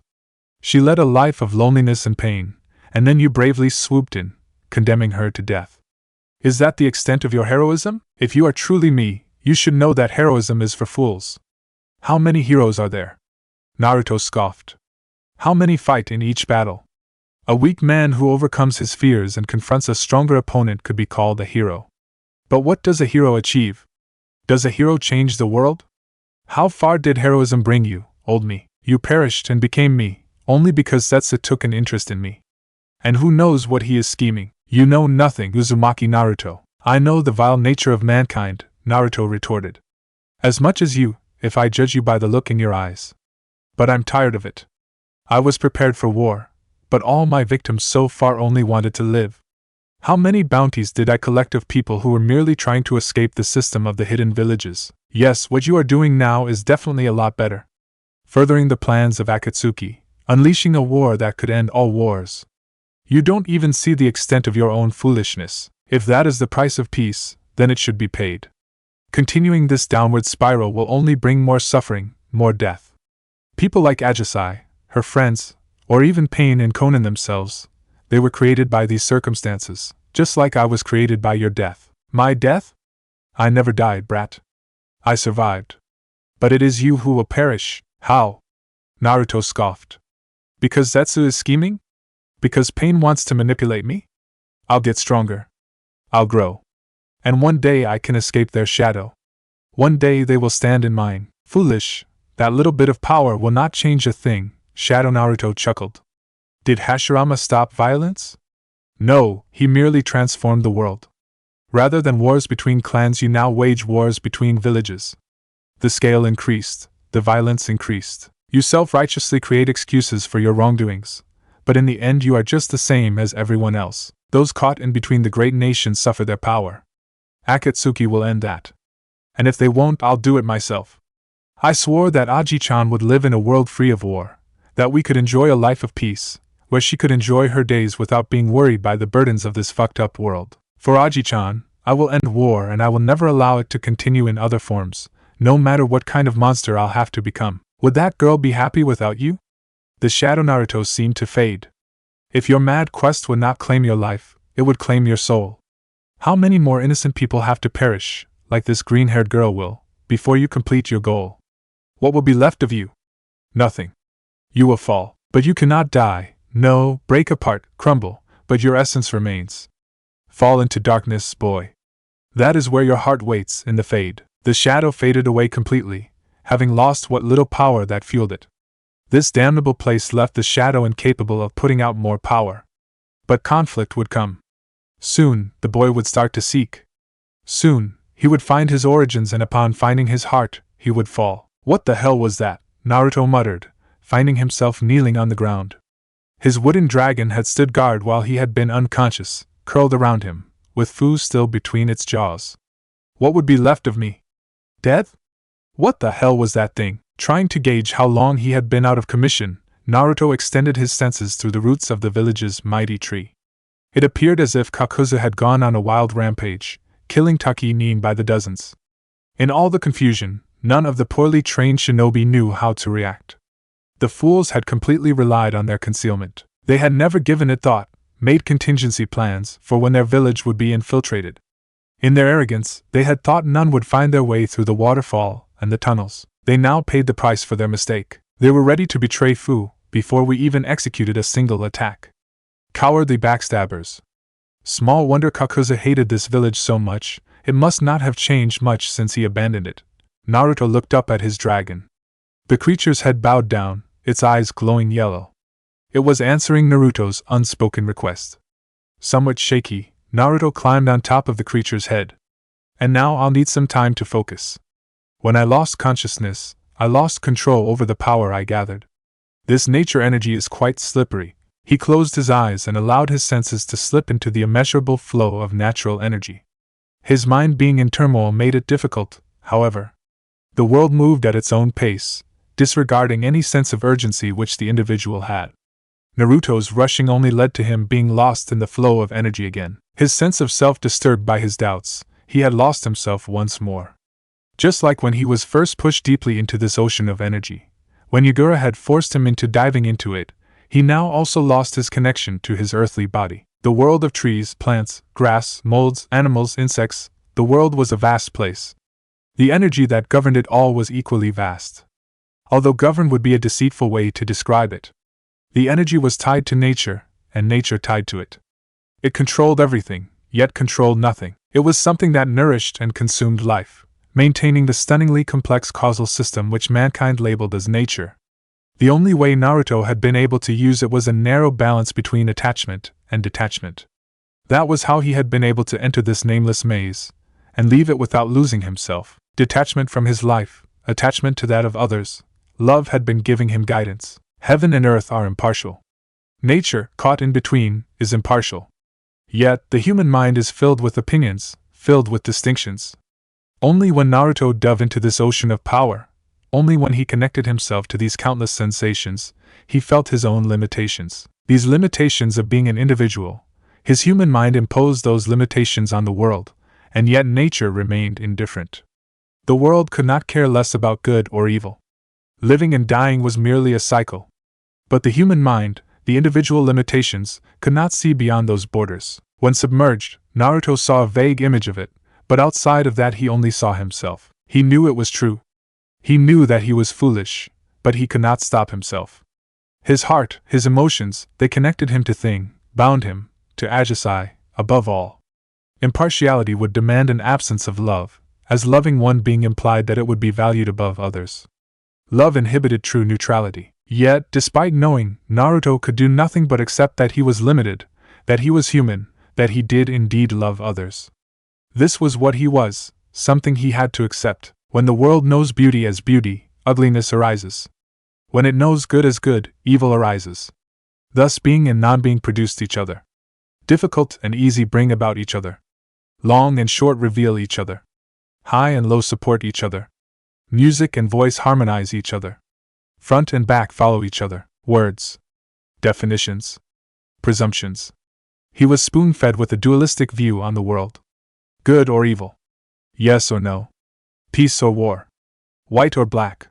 Yet nature showed a world filled with every color Naruto could think of, existing completely indifferent to whatever perception mankind had of it. This vast world from which he tried to draw energy, Naruto wondered why so few acknowledged it as the miracle it was, why so few could open themselves to the energy it offered. But why does it cause me so much more trouble this time? Was it due to the trust in his dragon that he, despite being in hostile territory, could abandon his body?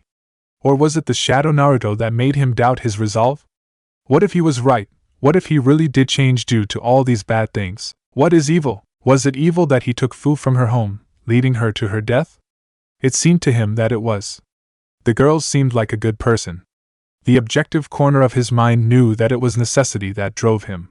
The idealistic corner, on the other hand, told him that it was wrong. Was it that internal disagreement that had caused him to stray from the path he knew? Was that why he had delved too deep into this infinite source of energy? What has changed since the last time? Confronting the young Jinchuriki had been more of a battle against himself than it had been a battle against her.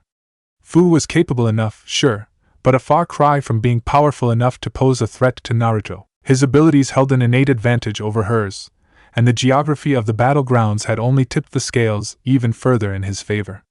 Something about Taki's great tree was different from any tree Naruto had seen. Was it the tree that gave the water in the ground such power, or was it the water that gave the tree such power? Drawn by the idea of what it was, Naruto's attention shifted to that specific tree. The ageless giant towered over everything else, higher and mightier than any of its kin. It did not care, did not discriminate. It grew, it drank, it bathed in the light of the sun, its roots delved deeper and deeper into the earth. Season by season, it grew and lost its leaves, grew and lost its seed. It was calming, tranquil, for Naruto to sense such an entity. And yet, it was no different from the smallest of trees. Size, age, nothing mattered for its primal desires. What are my primal desires? To feed. To drink. To breathe. To reproduce? Is that what caused me to doubt? For in nearly all animals, reproduction required a mate. Naruto had found Ajisai. The girl had grown on him, and when least expected had found a way to pierce his defenses and enter his heart. She held his love, his thoughts, and was the one he could see himself grow old with. Perhaps it was naive, but that was how he felt, too in love to see beyond her. She was the one who had connected to him, who had made him feel alive. At that point, he had found it easier to connect to the energy of nature. It was as if love had changed his own energy, altering it so that he could connect to nature to a far greater degree. Was his desire for love the same as the tree's desire for sunlight? I began to believe in Akatsuki's goals because of her. Because of what Aji-chan experienced, I wanted to end the wars, end the senseless violence. And out of that desire I arrived here, bringing war and senseless violence to Fu and her village. Is that what the other me meant? The longer I continue with this, the more I will start to stray away from the person whom Aji-chan loves. It would not be death, but just as bad for her to see the person she loves become the same sort of monster as the ones who took the lives of her father and sister, but was doing nothing an option. Yes, what Naruto did to Fu, beating her up and eventually murdering her by tearing the nanabi out of her, was wrong. But if he did nothing, wouldn't that be just as bad? Connected to the world, Naruto saw how the mighty tree of Taki functioned just like all the others, eliminating its competitors by growing higher and putting them in the shade. Taking away the light of the sun, leaving them to perish in the shadows, the larger tree eliminated the smaller ones. Digging deeper, drinking with greater thirst, it outcompeted the others. Life was a struggle around limited resources. The tree did not care about whether it did was good or evil. It did, killing the Jinchuriki, waging pain's war, it will lead to the death of many. It won't be good. But isn't good a projection of my own mind? If I do nothing, wars will continue. How many lives will that consume? How many more, like Ajisai's father and sister, will continue to suffer and die if I do not act? How many more will be left scarred, like Aji-chan, like Konan, like Pain? If I selfishly did nothing, out of a longing to be good, wouldn't that make me evil? Nature showed him the way. He was a tree that had outgrown most others, yet still stood in the shade of a few.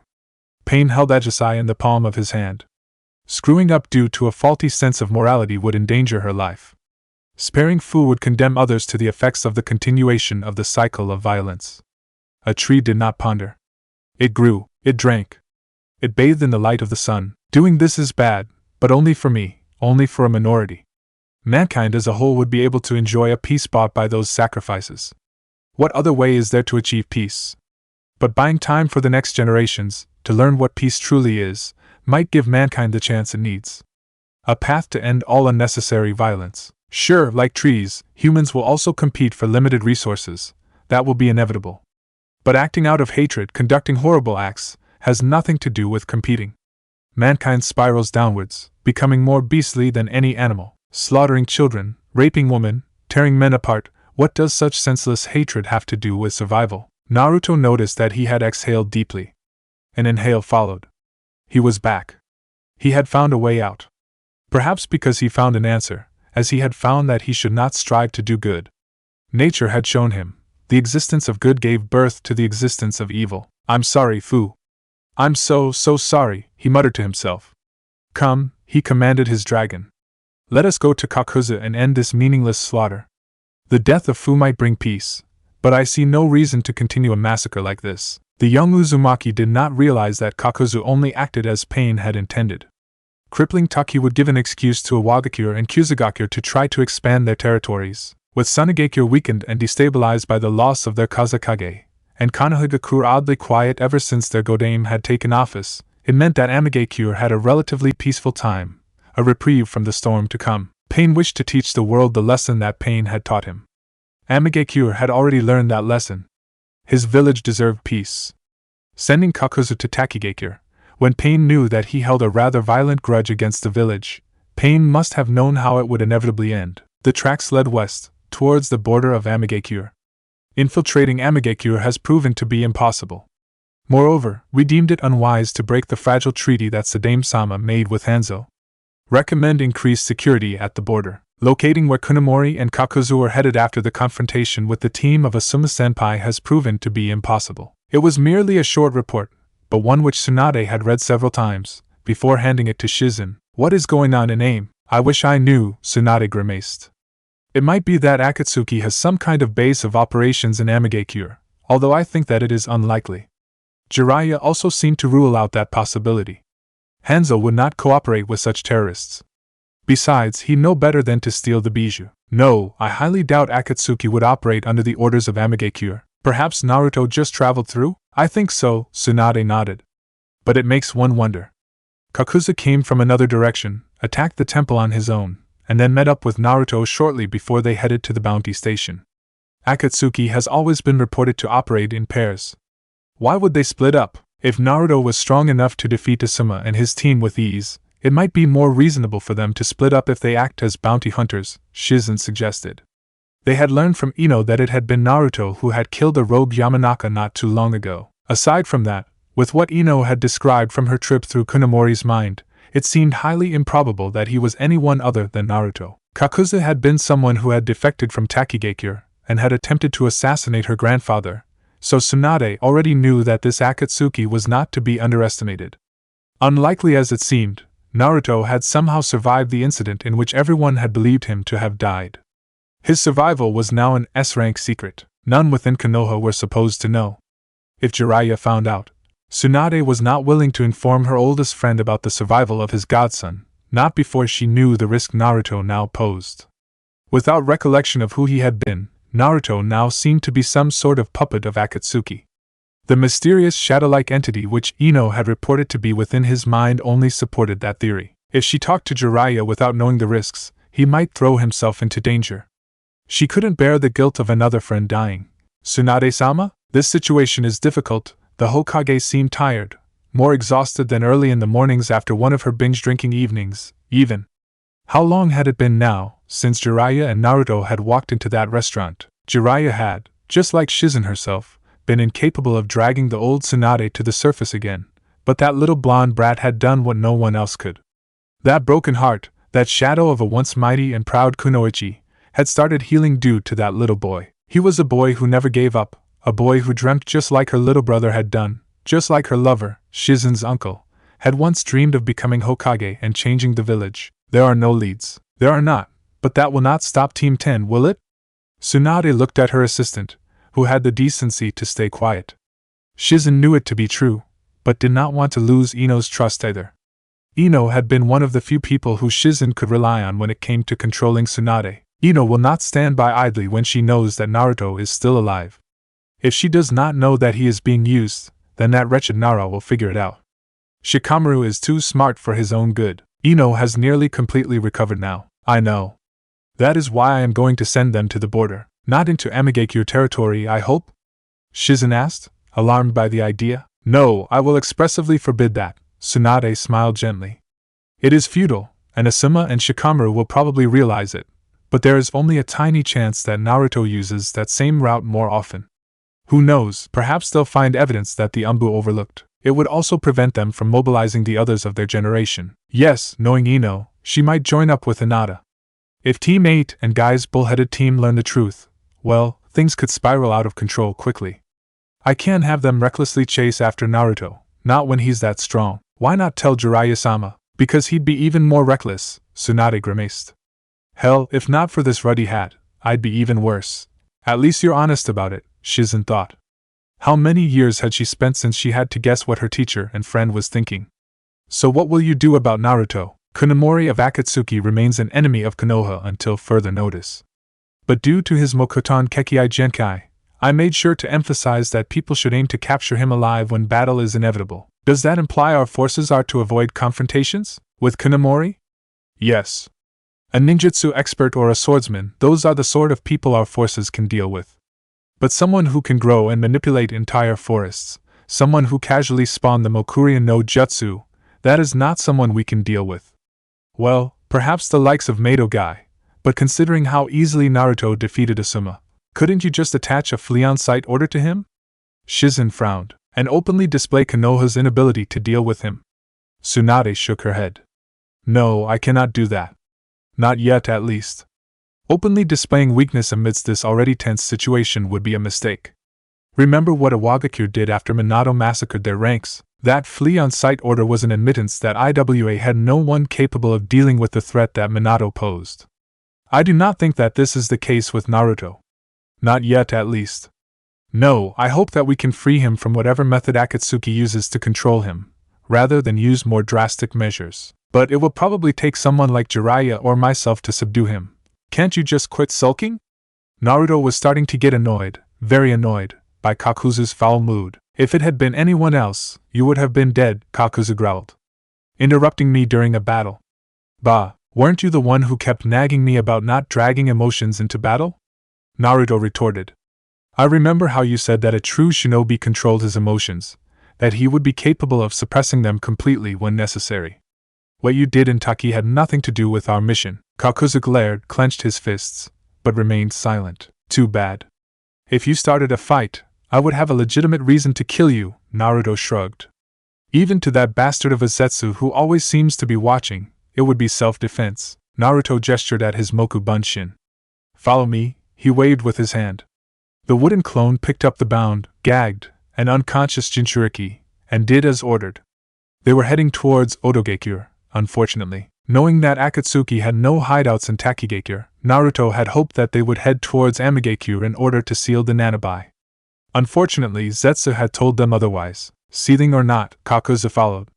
Everyone would have died by his hands, everyone daring to insult him like that, but not Naruto. Kakuzu knew better now. Even if it had only been a glimpse, he knew enough that it would be wise to avoid a direct conflict with the younger boy.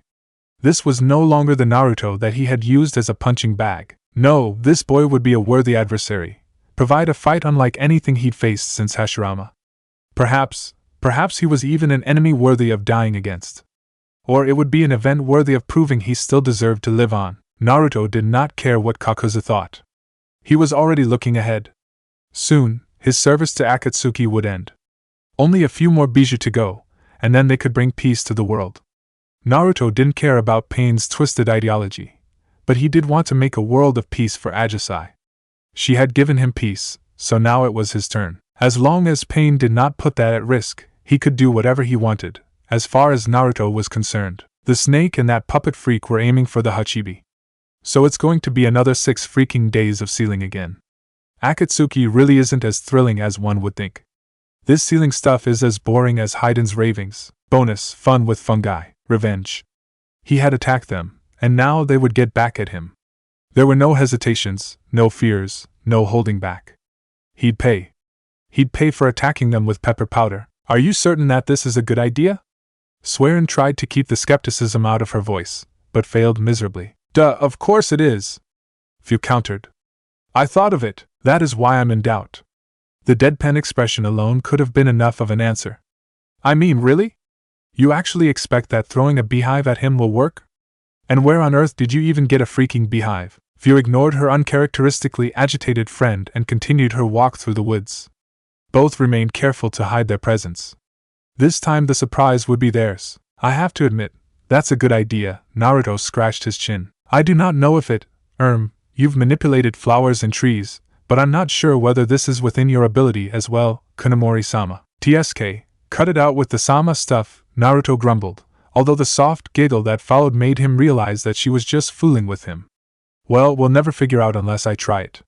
I'll focus on this completely, so be careful. Before it backfires like the habanero seeds? Exactly, Naruto felt the sweat drop rolling off his head. Closing his eyes, Naruto looked past the trees, past the shrubberies, grass, and other greenery.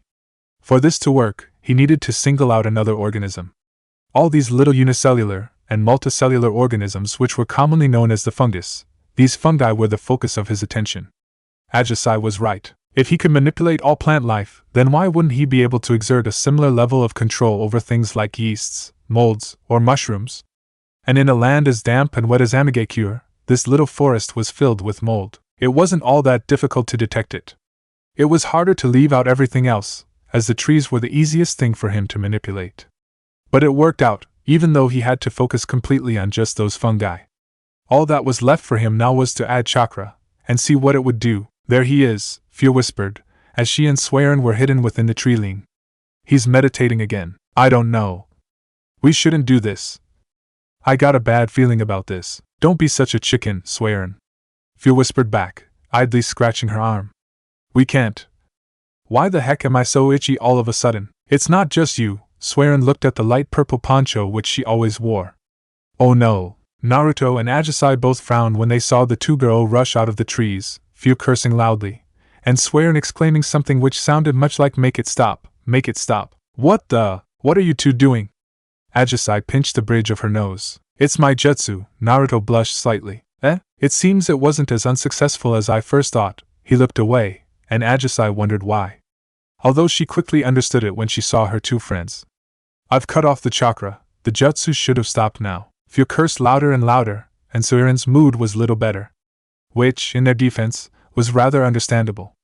It didn't happen every day that your clothes just fell apart while wearing it. I guess that the spores of the fungi became a little corrosive, Naruto added sheepishly. Perhaps it wasn't such a good idea after all, Ajisai mumbled, dumbstruck by the sight of her now naked friends. I should really warn them next time you try out something new, or tell them to bring an extra set of clothes, Naruto chuckled, earning a light slap to the cheek when he peeked. Ajisai didn't like it when he tried to look at her friends in their birthday suits. Pervert. How was I supposed to know that this would happen? Somewhere in a distant land, a certain man was suddenly feeling very, very proud of his godson. Chapter 9, Lord of Thorns. It's about time. It certainly took you too long enough. Well, in the end it doesn't even matter. Because Orochimaru only just returned too, Naruto and Kakuzu, the latter now holding the unconscious Jinchuriki over his shoulder, stood in front of the entrance of one of Otogekire's hideouts in the Land of Sound. Kakuzu was still in a very foul mood, being denied a chance to completely exterminate Takigakure, while Naruto was in a bad mood due to not being able to return to aim, as well as having to capture Fu. Fu had seemed like a genuine and nice person to him, someone who had suffered a difficult life, and he had come and beaten her. The lack of alternatives still annoyed him. Fuck off, Zetsu. How rude! Naruto, it would seem you are as cheerful as Kakuzu is. You don't say, Naruto drawled. Another 6 days of sealing bijou. I'm so happy. No, really. Can't you see my big happy smile? 6 freaking hours, Zetsu. Only 3, actually. Sasori and Orochimaru failed. The Jinchuriki of the Hachibi was far stronger than anticipated. Per Sasori. He should not have relied on Hiriko to defend him against such an attack. So they lost, Kakuzu grumbled. Pathetic. Orochimaru practically died as well.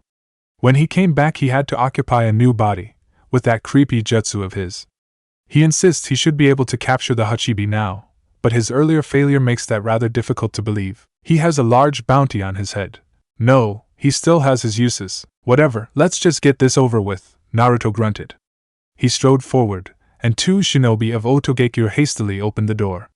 Apparently, they had not forgotten how Kakuzu and Naruto had disposed 2 of their elite when they had been an annoyance. Half of his face hid under a mask, while the other half was mostly hidden underneath his sun-colored hair.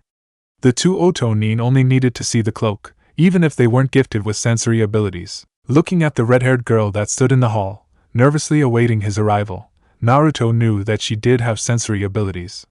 Why he knew, he could not put into words.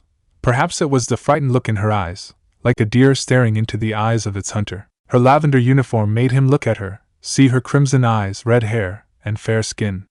She wasn't ugly, and she didn't seem hesitant to show it, although the bite marks all over her skin were a bit off-putting. Keikonomori-sama, if you'd please follow me, the girl spoke up while she bowed, trying her best to not sound too afraid. Name? Karen, she once again bowed swiftly. Your chakra is interesting. So full of life. Peculiar, Naruto frowned. No, I am not a censor, not by the regular definition of the word at least, he answered her unspoken question. I see. Orochimaru-sama spoke highly of your Kekkei Genkai. I suppose he did, Naruto said uncaringly. Let us go. He turned around. Old man, hurry up. Or do I need to drag the Jinchuriki there myself? Kakuzu chose not to respond, instead mumbling about something with Zetsu. Naruto figured it was about his change in mentality. Never before had he tried to stop Kakuzu, but after Amigekure, Naruto's priorities had changed. His being more difficult to steer, gaining a will of his own, must be quite annoying. Let them do what Pain did, and share their plans with me. Karen led them down into a labyrinth of halls filled with laboratories and jails, containing a wide variety of gruesome experiments. Most of them filled Naruto with pity. To see men and women being reduced to these sorts of beasts, it was not a pretty sight. Eventually, they arrived at a great hall, big enough to contain the demonic statue in which the Nanabi would be sealed. Orochimaru-sama, Karen bowed. Our guests have arrived. Orochimaru stood up and turned towards Naruto, who paused. I apologize, I have not yet had the time to modify my new body according to my wishes. But I am sure you know how capable it is, Kunemori-kun. After all, you were there when Girin was broken. I never knew that she cared that much about the boy. Such a convenient turn of events it was, in hindsight. Breaking her made it so much easier to possess her. Naruto's brow twitched, and Karen scurried away from him. He idly wondered what the cracking sounds were, until he noticed how his chakra had torn up the ground around his feet. I take it you like Girin-chan? Orochimaru laughed mockingly. She deserved better than this, Naruto said in low voice. I warned her about her foolish loyalty and look where it got her. It is unfortunate that she did not listen. Careful now, Kunemori-kun, or I might even think you don't like me, like I would give a shit about what you think, Snake. Whether you live or die, I couldn't give a shit. Kunemori has become rather harsh, Zetsu spoke up, rising from the ground. I would not tempt him, Orochimaru. Kunemori-kun was at least able to subdue a Jinchuriki, the white half added finally, making the snake Sannin scowl. Kunemori, you caught the Jinchuriki, so the honor of summoning the Gedo Mazo is yours. Just go through the usual hand seals and channel the chakra through your ring. The statue was summoned, the other shadows appeared on its fingers, and the sealing commenced. A long and arduous task, as always. Especially because the Nanabi was stronger than its brethren. At least, compared to those who had already been sealed. This is when Zetsu, both halves, smiled. It is time. I know, they are already on the move, they whispered to themselves. Good. Let them hurry. Anything? What do you think? Nothing. Then why ask? Fia huffed. This mission is boring, Swearin sighed in agreement. There's nothing in this area. No one enters it. No one lives here. But we don't get attacked either, Ajisai smiled. Not even endless rain can dampen the spirit of a lovesick girl, Fia snickered. Tell me, is that why you always volunteer to take first watch at night? I'm not. I mean, yes, I'm worried, Ajisai eventually admitted. He is out there, fighting the strongest possible opponents, aiding Pain-sama and Tenchi-sama in their quest to bring peace to the world. How could I not be worried? Remember when he asked the three of us to test out that dragon of his? Few countered. The first time wasn't that bad, but when he did that face paint thing, the dragon he created became nigh unbeatable. My Suigun Jutsu pierces rocks effortlessly, yet it took 4 tries before I could nick that wooden monster, Swearin agreed. If it had not been ordered by Kunemori to stay put, we'd never have been able to hit it 4 times at the same spot. I mean, when you summoned your panda, we saw how insanely fast that dragon could be. Still, it was mostly brute strength. Those man-sized things were far worse, Few shuddered at the memory. Their ability to suck out one's chakra made it nigh impossible to engage them at close combat, and the difficulty of destroying them was also ridiculous. Kunemori himself is ridiculous, Swearin chuckled. Don't look at me like that, Ajisai, you know it is true. His strength is simply unreasonable, compared to 3 Chunin like us. Ajisai knew they were right. Mokuton, Makurio no Jutsu, would release, would dragon technique, was terrifying to engage, but the weaker Mokuton, Gozen's Mu, would release, the one who subjugates the 3 worlds, was at least as dangerous. The only reason why Naruto disliked using the jutsu, Ajisai knew, was that the wooden creations were difficult to control, their ignorance matched by their warlike natures. But if she had to choose between the dragon and the foot soldiers, she'd definitely pick the dragon. It was faster and stronger, but not as unpredictably violent as the smaller and more numerous foot soldiers. Not to mention that the claws of the 8-armed Gozen's Mew were poisoned. Ajisai loved Naruto, but his fascination for poisons was a trait she'd rather not see in him. She's spacing off again, Swearin muttered. Phew, you're up. Ajisai and Kunemori are sitting in a tree. Kissin. Her song was rudely interrupted when Ajisai smacked her on the head. Hey, you two were up in a tree, Swearin snickered. Even if it was a cabin up in a tree, it still counts. Although, I suppose you went further than just kissing. Sophia's childish song isn't truly correct, is it? Why do you refuse to talk about it? Phew prodded. We're only curious. Come on, time for girl talk. No one can hear you out here, so don't be shy. I wouldn't be so sure about that, girl, for shinobi popped up from nowhere, as if they simply rose from the ground. Neither Phew nor Swearin had even sensed them coming, in spite of their notable sensory talents. The four immediately went on the attack. The adult man, black-haired and sporting the Konoha insignia, focused on Phew. The rotund, brown-haired boy attacked Swearin, while the blonde girl and the black-haired boy with the pineapple hairdo attacked Ajisai. They were not particularly fast, but durable. Their punches hurt, and the kunai they wielded left deep scratches. Still, the trio of Aim Kunoichi survived the surprise attack. Why are Konoha shinobi invading our borders? Phew demanded. Leave. Hanzo-sama has an agreement with Konoha. It was the usual lie that they used in the cases they encountered foreign shinobi. No one outside Amigekyo was supposed to know that Hanzo had been killed, or that Pain had taken control of the hidden village. As long as there was doubt, the reputation of Hanzo the Salamander would keep doing its work in keeping foreign nations at bay. Hanzo cannot protect you here, can he? The blonde girl mocked. Then chaos unfolded.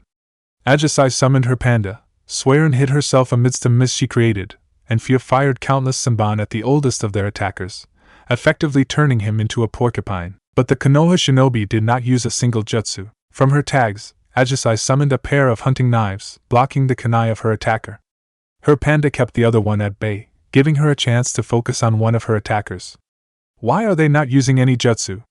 That man is a jonin. I remember seeing him in a bingo book, but he only uses mediocre taijutsu, supported with a kunai. It makes no sense. Out of the mist, Swearin appeared behind the blonde-haired girl that attempted to kill Ajisai and struck hard. With her arm cut off, the blonde was forced to retreat. Oddly, without even a single word or gesture, the other three acted at the exact same moment, in perfect harmony. The lopped-off arm did not leave blood, something which confused Ajisai. But when she looked at the arm, which turned white and somewhat changed shape, Ajisai realized that these Konoha shinobi were fakes. With Phew at her right, Swearin at her left, and the panda in front, Ajisai wondered why the four enemies did not continue to push their attacks. But that arm. She glared at the four. Who are you? What are you? You definitely are not the Konoha shinobi that you are impersonating. Such a smart girl. Too smart for her own good. She'd make good food though. I lost an arm. Oh, shut up. You shut up. What the hell? Phew looked on in disbelief, as she saw the four starting a weird argument. Their voices followed each other in perfect sync, as if it was actually just one person talking. In timing, at least, not in the actual sound of voice. But it was unnerving nonetheless. Sorry, but we need you to die. You especially, Ajisai-chan. It was hard to discover, but we found traces of your chakra on him, and your smell as well. You two have been very naughty, the blonde girl smiled mischievously. But we can't have our Naruto-kun to be distracted. You make him difficult to manipulate, and we can't let pain control him either, especially not through you. So you must die, the rotund boy finished with a laugh. Naruto? Who the hell is Naruto? And what relation does Ajisai have with him? Phew blurted out. We don't know any Naruto, so fuck off, you freaks. Kunemori. Ajisai was pale. Kunemori-kun, his real name is Naruto. See, I told you, the black-haired jonin started. He told her his real name. The one-armed blonde girl nodded. Which makes you dangerous, the pineapple-haired boy sighed. If Pain learns his name, our plans would be ruined, the rotund boy whined. You are Zetsu, aren't you? Ajisai realized. Naruto-kun warned me about you. Why? Why are you targeting me? Naruto-kun does everything that Pain-sama asks of him, but what we want isn't what Pain wants, clever girl, one of the four snickered. Pain is but a tool, he would not be capable of fathoming our purpose. And neither will you. You will all just die. Keifujutsu, Kamifubuki, unsealing technique, paper snowstorm. Ajisai panicked, and unsealed one of her paper cards, causing a flood of little paper slices to charge at the four forms of Zetsu. She wasn't sure how he had found out about her and Naruto, as Naruto had told her that Zetsu could not enter Amigekyo unnoticed, but now that he did know, she knew they had to run. Zetsu was part of the same organization as Naruto, Pain, and Konan, so she guessed that Zetsu would be an enemy far beyond their capacity to fight. So futile, the fake Yamanaka muttered. The paper snowstorm had died down, revealing that the three Kunoichi had ran away. They cannot hope to outrun us, but if they get too close to the border, the real Konoha team would run into them. Let's kill them now. That girl is too great a threat to our plan. Naruto-kun will be very sad when he sees our recording. We don't want him to get mad at us, but if he wrecks Konoha, it would be far more fun. We are done, Pain announced. Fu's body had fallen down to the ground, empty and lifeless. The Nanabai had been extracted, and when the Geto Mazo opened a fifth eye, they knew the sealing was successful. Fucking finally, the shadow of Haiden swore. This would be far more enjoyable if we could just kill them right away, you know. If you did that, the Bijou would also perish. And it would take years until the creature reformed. Pain remained monotonous, although his eyes narrowed slightly. If you hindered our plans, Haiden, I would be forced to kill you. Yeah right, kill me, Haiden laughed. You'll never learn to shut up, you moron, Kisame sighed. With his dojutsu, I think it would be very possible to kill you. In fact, I'd be glad if he did. We have an odd number now anyway, right? What are our next targets? Naruto interrupted, before Haiden could respond to Kisame's taunt. The two would never end this foolish game. You and Kakuzu will seek out the Gobi. Zetsu found the Rokubi, and I will personally head out with Konan to get that. Kisame and Haiden, you two will hunt down the Hachibi. Due to the failure of Orochimaru and Sasori, you should expect greater resistance from Kumogakure. Idiots, Kisame sneered. Orochimaru didn't respond, though. He was smarter than Haiden. Then again, even White Zetsu was smarter than Haiden, Naruto estimated. Although, now that he considered it, Zetsu's banter about poop was an exception to that rule. Even Haiden had a better sense of humor. We are done, Pain ended the meeting. The Geto Mazo returned to from whence it came, and the shadowy members of Akatsuki evaporated. Only Orochimaru, Kakuzu, Zetsu, and Naruto remained. At Wagakure, Naruto continued to curse for a little while. Why on earth did we have to go to Oto if he wanted us to hunt down the Gobi afterwards? If we had gone to AIM, and Takigakure had traced us, there would be another war, Kakuzu grunted. If you had just allowed me to wipe out the entire village, we would not have had that problem. Whatever, Naruto walked over to the corpse of Fu, and sealed her in one of the empty sealing cards which Ajisai had given him. I'd prefer you let her remain with me, Orochimaru smiled. There aren't many opportunities to gather data on a former Jinchuriki, after all. You should show more respect to your seniors, Kanamori-kun. Why would I respect a weak loser like you? Naruto chuckled humorlessly. Just shut the hell up and stick to your laboratories, and do whatever it is that benefits Akatsuki. Clearly you don't have the skill to do anything else, like capturing a bijou. So get the fuck out of my way, or I'll destroy you. Seeing you parasitize on Guren's body sickens me. That was enough to make Orochimaru lose his fake laugh. His yellow reptilian eyes narrowed, his face contorted in an angry grimace. To make things worse, Kakuzu began to laugh darkly. These past 3 days had dampened his foul mood a little, and seeing Naruto verbally engage Orochimaru was definitely amusing. You should stop this, Kanamori. Or Orochimaru would get sad. Moron, he wouldn't be sad, but he might be foolish enough to engage Kanamori. That would make him even sadder. Let him, Naruto said flippantly. Like I'd care what that pathetic parasite thinks about me. Fu was a good person, so I'm giving her a decent burial. Her death was necessary for Akatsuki, but that doesn't mean she needs to be desecrated by that slithering piece of trash. Crazy and worthless or not, but we still need him. He's responsible for creating something very new.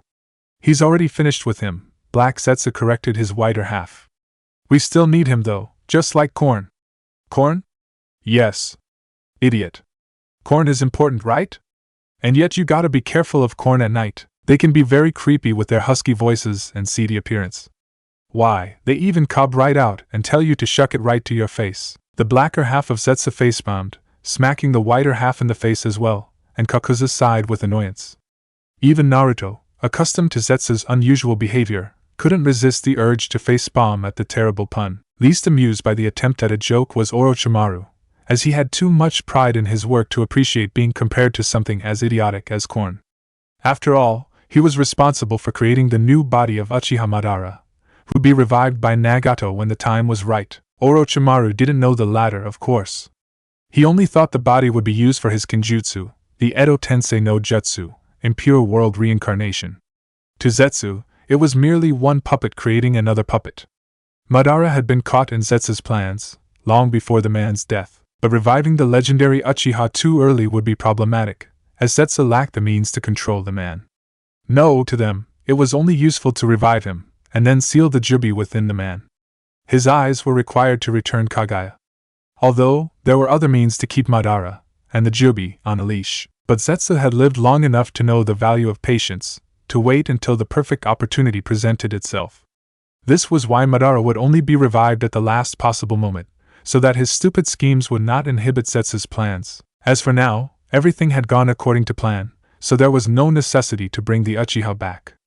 The weak clone of White Zetsu which emerged from the ground was only part of the same plan. There were plans within plans, behind plans hidden underneath even more plans, yet everyone kept underestimating Zetsu, because he was weak. Fools, soon they would all pay the price. Still, not even Black Zetsu knew what Orochimaru would have done if not for the feeble clone of White Zetsu popping up. The clone was almost completely devoid of chakra, to a degree where even Naruto only felt its presence at the very last moment.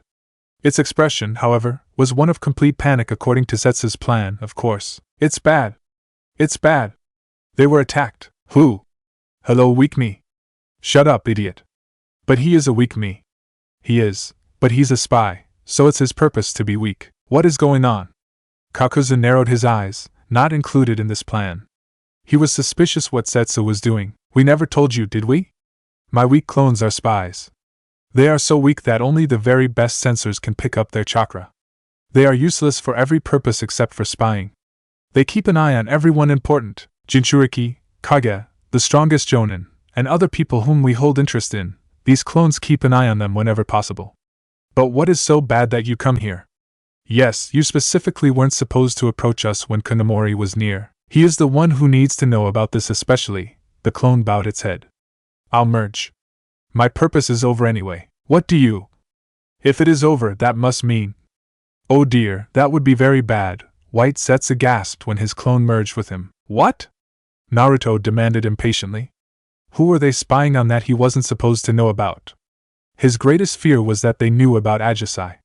But they couldn't know about her, right? When your behavior changed, we started investigating. We found traces of chakra on you and your equipment, chakra which wasn't yours. Also the scent of a woman. Yes, so we created one of these spies to discover who it was that changed you. And we found the girl, while she and 2 other kunoichi were traveling towards the border of Hai no Kuni. Yes, Ajisai, what happened to her? Naruto rasped, his throat dry and a fear gripping his heart. If that clone was supposed to watch Ajisai, and its purpose was lost, it meant that. No, that can't be. Conan would assign her to a simple mission. She promised. Amigekure is a land filled with conflict. Before pain ended it, there was always war and betrayal. Yes, and while he keeps a very close eye on anyone who infiltrates Amigekure, even we cannot enter undetected. It does not imply that he always sees the spies who were already within the ranks of the aimed forces. Traitors. Faster than anyone could follow, Naruto moved towards Zetsu, grabbing the plant-like being by the throat and squeezing hard. Ajisai is not a traitor, he growled. Don't you dare suggest that she is. Ow, that hurts, White Zetsu whined. We can't help it, we only saw. Why else would her team meet with a squad from Konoha? We were suspicious, that was why we kept an eye on her. Well, my clone did. But it merged, so it became us, Zetsu corrected himself, almost making a slip of the tongue. They talked, exchanged something, but then the Konoha team attacked. Naruto let go of Zetsu, now looking as pale as White Zetsu. No, that cannot, you're lying, we can show you. We usually only show pain what we recorded. But in this case, I think it is better not to involve pain. We suspect that he used her to manipulate you, only she turned out to be a double agent. The black arm of Zetsu rose, its hand put on top of Naruto's head. Naruto slumped down to his knees when he saw how the Konoha team, the same team whose lives he had spared before, killed Fia. He saw how Swearin was blasted away, her body sliding away through the mud. He broke when he saw how the 4 shinobi surrounded Ajisai, who fought valiantly, but was outnumbered and outmatched. A kunai ended her life. That kunai ended Naruto's life. His heart broke. His mind shattered. All he heard was the dark laughter within his head. The infuriating voice of his shadow welcomed him to the darkness, welcomed him to the fade. Rage, a bottomless, yet empty, anger welled up. Hatred bloomed for those who took Ajisai away, for those who killed his heart, his one attachment, his main reason to make the world a peaceful place. Kukuku, it would seem the tables have turned, Orochimaru laughed. If you give me the corpse of that Ajisai, I could return her to this realm. Why you what? Don't listen to him. That jutsu is an insult to life. It is called impure reincarnation for a reason. Zetsu had nothing against Orochimaru, finding him a rather useful tool. But if Orochimaru would try to control Naruto in such a garish way, he would have to be removed. Naruto was Zetsu's to control. That annoying girl would not inhibit his plans any further, not after all the trouble he went through to edit the recordings in such a way that Naruto could not see the differences. What jutsu? Naruto stammered. How could Ajisai return? Orochimaru would summon her soul from the afterlife, binding it to the body of a living person. But in the end, her soul would just be reduced to nothing more than a puppet. It is the vilest jutsu in human history, a jutsu that is an affront to life itself. And through turning Ajisai into a puppet, Orochimaru tries to control you, Zetsu urged. He wants you, Kunemori, as he covets the Mokuton Kekkei Genkai. Lies. Orochimaru hissed, but not convincing enough. The man was betrayed by Zetsu, but that did not mean that Zetsu was wrong. Zetsu was completely correct about Orochimaru's intentions, and Naruto heard it. He'd resurrect her in return for your services. He wouldn't do it for free, oh no.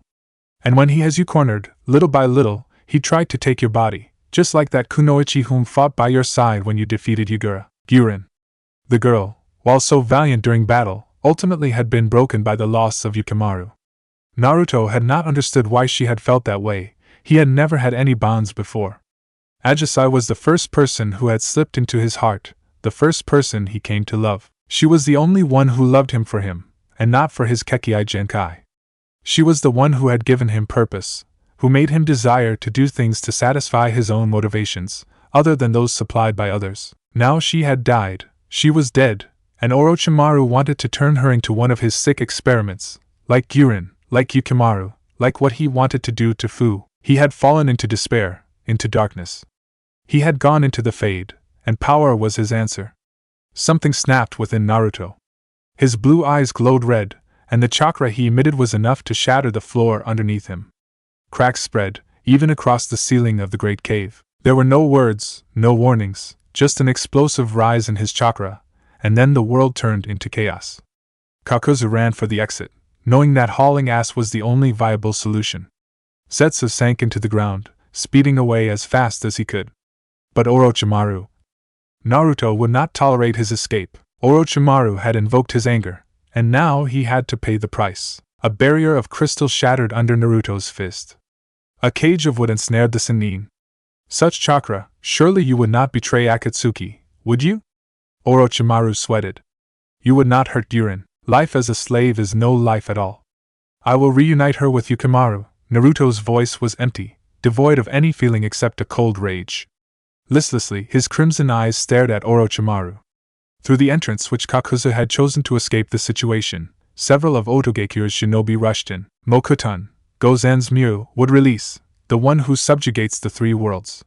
Kill everything that moves, he ordered his automatons. 3 wooden constructs, shaped like tall, 8-armed men, each with 3 demonic faces at its head, rose from the ground. Their response, a raw war cry, was something that froze the blood of the fools that entered the cave. The red-haired girl was the first to run, but even she was too late to escape Naruto's wrath. The red-eyed wooden foot soldiers did not care for any injury anyone might cause, supposing that someone even managed to pierce their blue-black skins, as these wrathful incarnations only cared about the decimation of the enemy's ranks. It was as if they were manifestations of Naruto's rage, shaped in the image of what Naruto had read in a book which he had taken from a temple. Orochimaru of the Sannin, Naruto stalked towards the alarmed man. Naruto's chakra kept surging, higher and higher and higher. There seemed to be no limit. Strange pigmentation appeared on Naruto's face, around his eyes, and the dot and circle on his forehead. Senjutsu, Orochimaru realized. If you spare me, I can teach you how to. You are a snake. Your words are your fangs, spreading your poison. Your thoughts defile being both the living and dead. You should never have insulted Aji-chan. The last bit was said with a voice that was not his own. There was a voice deeper than Naruto's, filled with such malice, that Orochimaru felt an old feeling run up his spine. Fear. Sage Mode was not supposed to be this malicious. His cause lost, Naruto disregarded any attachment to life, and dove deeper into the ocean of nature's energy than he had ever done before. The response within him was equal. A chakra flooded him, one both alien and familiar at the same time. Both sources of power granted him a chance to do something he had never done before. It was peculiar, actually. Naruto had never even heard of the jutsu, either by name nor by reputation, and yet he somehow knew it. It was something instinctual, something he felt to be right. Then again, the stronger his connection to nature had become, the more he learned about Mokuton. Nothing in the scrolls supplied by Zetsu had ever explained the jutsu which Madara had seen Hashirama use, a gigantic wooden statue with 1,000 hands, the Senju Kannon, through which Hashirama can overpower even the likes of the Kyubi no Yoko, or the complete manifestation of my Susanoo. That was all Madara had written. There were notes on how the landscape had drastically changed after their battle, almost bragging that he had managed to survive it. Naruto was slightly disturbed by the way Madara had been obsessed about Hashirama's power. The way he had described the Shinsu Senju was almost loving. Regardless, Madara had been unable to explain the jutsu, and now Naruto realized why. It was not something that could be explained. It was not something that could be taught. Whether the Bodhisattva truly existed or not, Naruto could not tell, nor did he truly care. He had practically been raised by Zetsu and Kakuzu, two of the least religious people he knew. He only had this image in his head, from what he had seen in a book he took from a temple, yet he instinctively knew he could give it shape. Down to the last detail, in complete perfection, not just in appearance but also in how it functioned. Then again, the same had happened when he had first created a wood dragon. Perhaps if Naruto had considered the possibility of there being a second consciousness within him, he might have realized the source of this knowledge that suddenly popped up when necessary. Aside from Madara, there was one more who had experienced the full might of Hashirama's Mokuton. After all, Senpo Mokuton, Shinjuchuman Kannon, Sage Art would release, the true 11-headed Kannon. She wasn't sure what had just happened. Her master and his guests had stayed in the grand cave below Otogekyu's largest hidden base, doing something which even she could not distinguish. Whether she was an exceptional sensor or not, the ominous chakra was simply indecipherable. And after several days, it just vanished. Taking this as a signal, she prepared the underlings for their master's return, when they would assist him in adjusting his new body according to his preferred specifications. But first, their guests would have to leave. The tall man was imposing, and had chakra reserves that were among the oddest she had ever seen. It was as if he had 5 different sources of chakra. Perhaps that explained why he was so much stronger than the usual shinobi, even if one took his S rank into consideration. Kakuzu, Orochimaru had said he was named. Karen knew well that her master had warned her about the man, that Kakuzu would murder just about everything if it got him money. With the sole exception of Takigakure, the village which he had betrayed, those he was willing to slaughter even without monetary compensation. The other one was equally odd. She had not seen Zetsu arrive, but even from here she saw how the body was composed of 2 different chakras. It was as if the left half was a completely different person from the right one. However, the side that felt so cold and evil seemed to be more akin to a parasite, being reliant on the life force of the other half. She was never sure whether Zetsu was one individual or 2. Perhaps they were similar to Sakan and Yukon, Karen could not tell.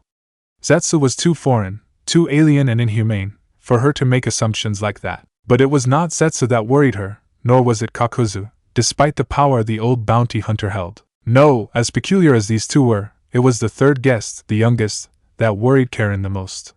Kunimori, wielder of the Mokuton Kekkei Genkai, was a person whose talents Orochimaru had praised, but Orochimaru had also conceded that this Kekkei Genkai was the most difficult to obtain. Karen knew that her master would have rather gotten an Uchiha body for his purposes.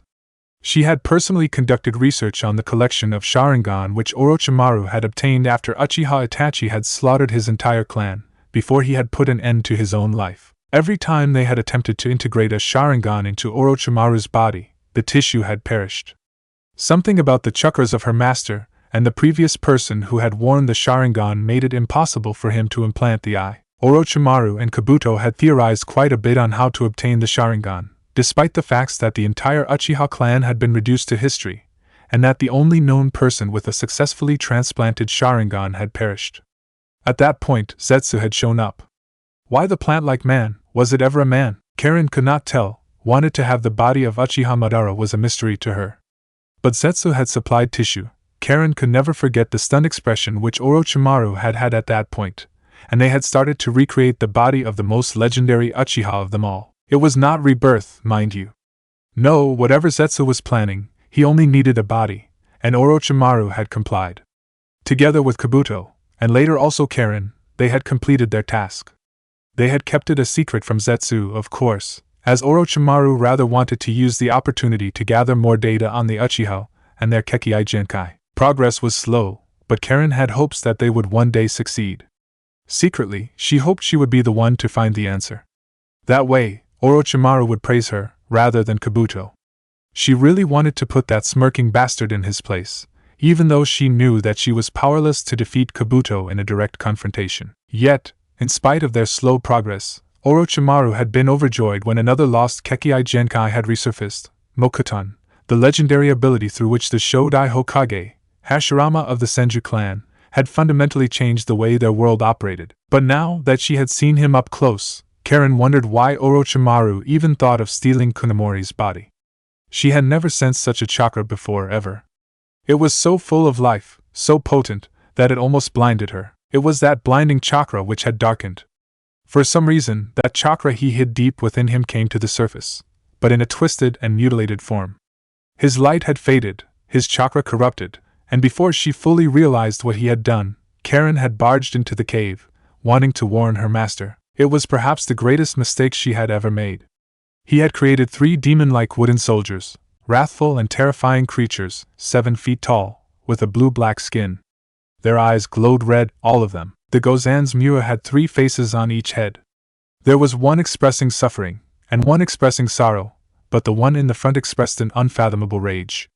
This central face had 5 eyes, glowing red like embers, while the other 2 on the side of its head had 3 eyes each. The faces, however, were not the most terrifying aspect of the creatures. No, the most terrifying was the 8 arms each construct had, each with beast-like claws that were designed for only one thing: slaughter. Karen was already running before the 3 Gozan's Mu even began to move.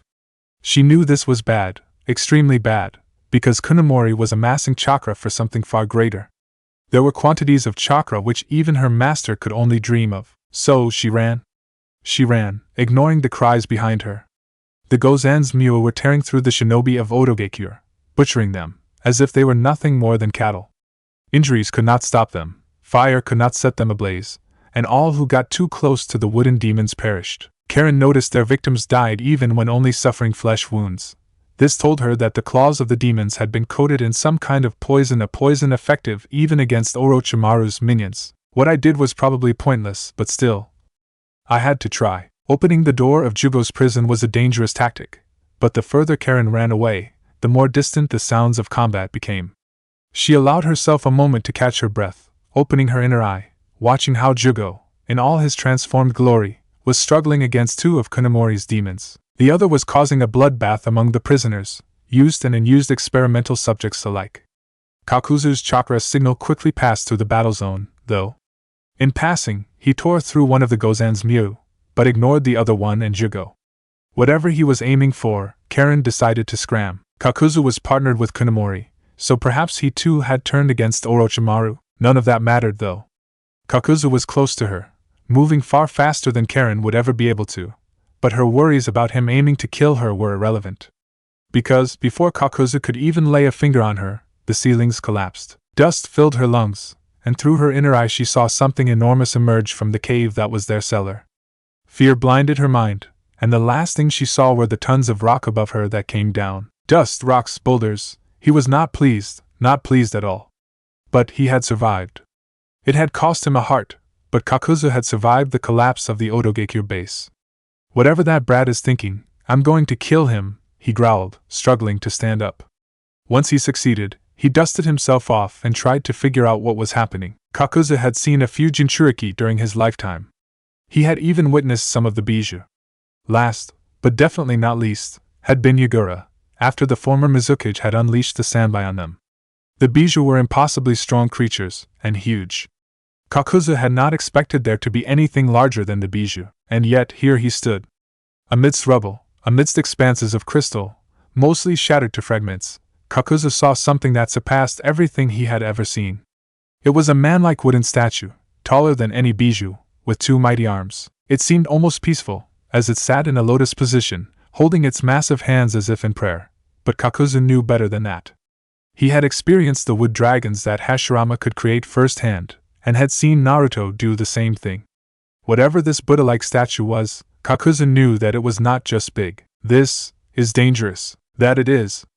Our little boy has become so big. All that strength, if he directs his hatred against Konoha, this could be fun. We could also blame pain for Ajisai's unfortunate death, can't we?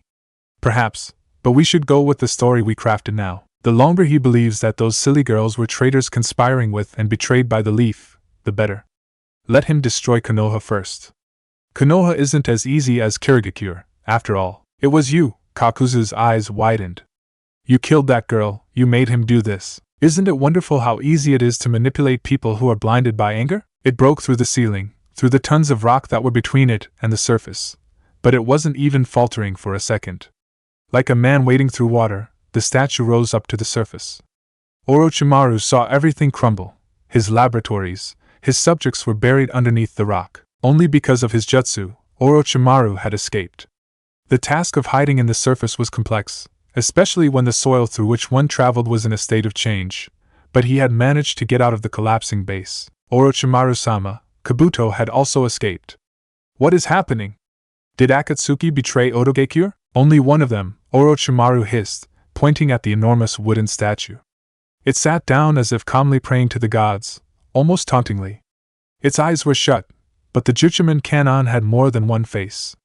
As its moniker suggested, it had 11 heads. At least, the Kannon had 11 heads atop his crown, all donning different expressions, but all eyes seemed to be searching for something. On top of its crown, amidst the circle of the 11 heads that made up the crown of the Juchiman Kannon, Naruto stood. His eyes still held that red glow. Atop the Kannon, out of their reach, he had every opportunity to replenish the energy that he had lost at the creation of the Juchiman Kannon. Each of the 11 heads was as high as he was tall, and those 11 heads only were comparable in size to the eyes of the main head, the one on which the crown rested. Such was the size of the jutsu, tall enough to put a bijou in its shadow, strong enough to flatten even the skyscrapers of Amigakure. It was a being born out of the suffering and pain within Naruto's heart, one which would protect and bring salvation. Fed chakra through him, energy derived from nature. Naruto didn't know how insanely much chakra it would consume to get the statue standing up and walk it around. Keeping it in its seated position seemed like the best option right now. Kuchios no Jutsu. Orochimaru expanded a great amount of chakra to summon Manda as well as a three-headed snake which was nearly as enormous as Manda. Not that either of the snakes compared to the statue in terms of size. But they were fast. Faster than Juchiman Kannon could move, or so Orochimaru hoped. Even Manda did not waste words, losing the urge to complain about being summoned upon seeing the wooden giant. Shooting out, the three-headed snake lunged for the statue's arms, while Manda prepared to strangle its neck. Tear those things asunder, Naruto commanded with his inhuman voice. The Juchiman Kannon responded immediately, following its creator's command. The three-headed snake, having each head peculiarly decorated with red scarf around the base of its necks, was hit first.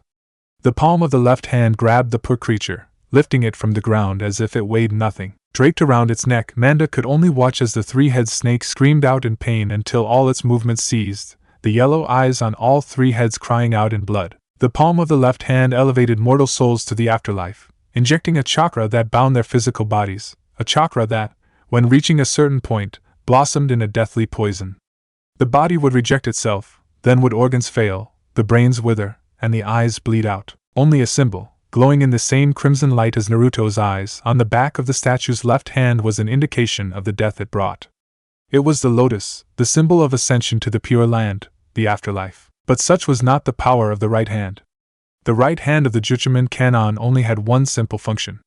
It removed everything that could cause fear, it protected. The right hand enclosed Manda's head, and just when the snake feared that it would perish like his brother, the massive snake, although seemingly feeble in the hand of the even bigger statue, disappeared in a cloud of white smoke. Fear not was what the right hand symbolized. As such, it rejected that which caused fear, and ninjutsu were instruments that brought fear, being the corruption of its original purpose. Ninjutsu was the weaponized form of an energy which was once meant to connect, but in its greed and malice, humanity twisted that force to something which divided, rather than connected. The Juchiman canon could not tolerate that. It is powerful, Orochimaru-sama, but it is relatively slow. And the greatest vulnerability is that it leaves the user unprotected, Kabuto analyzed. Shall I attack? Yes. I will prepare my next jutsu. Orochimaru hurried away from the statue, and with a power that one would not expect from someone with his current stature, he dug his way through several boulders. Ah, good, Orochimaru-sama. Karen could not feel her legs, but she had struggled to get out nonetheless. Her resilient Uzumaki life force was undoubtedly what pulled her through, despite the fact that her legs were crushed and broken, with the lower left leg even missing altogether. Please? Orochimaru smiled wickedly. You want to be rewarded for your survival? You definitely served me longer than I would have expected, Karen-chan.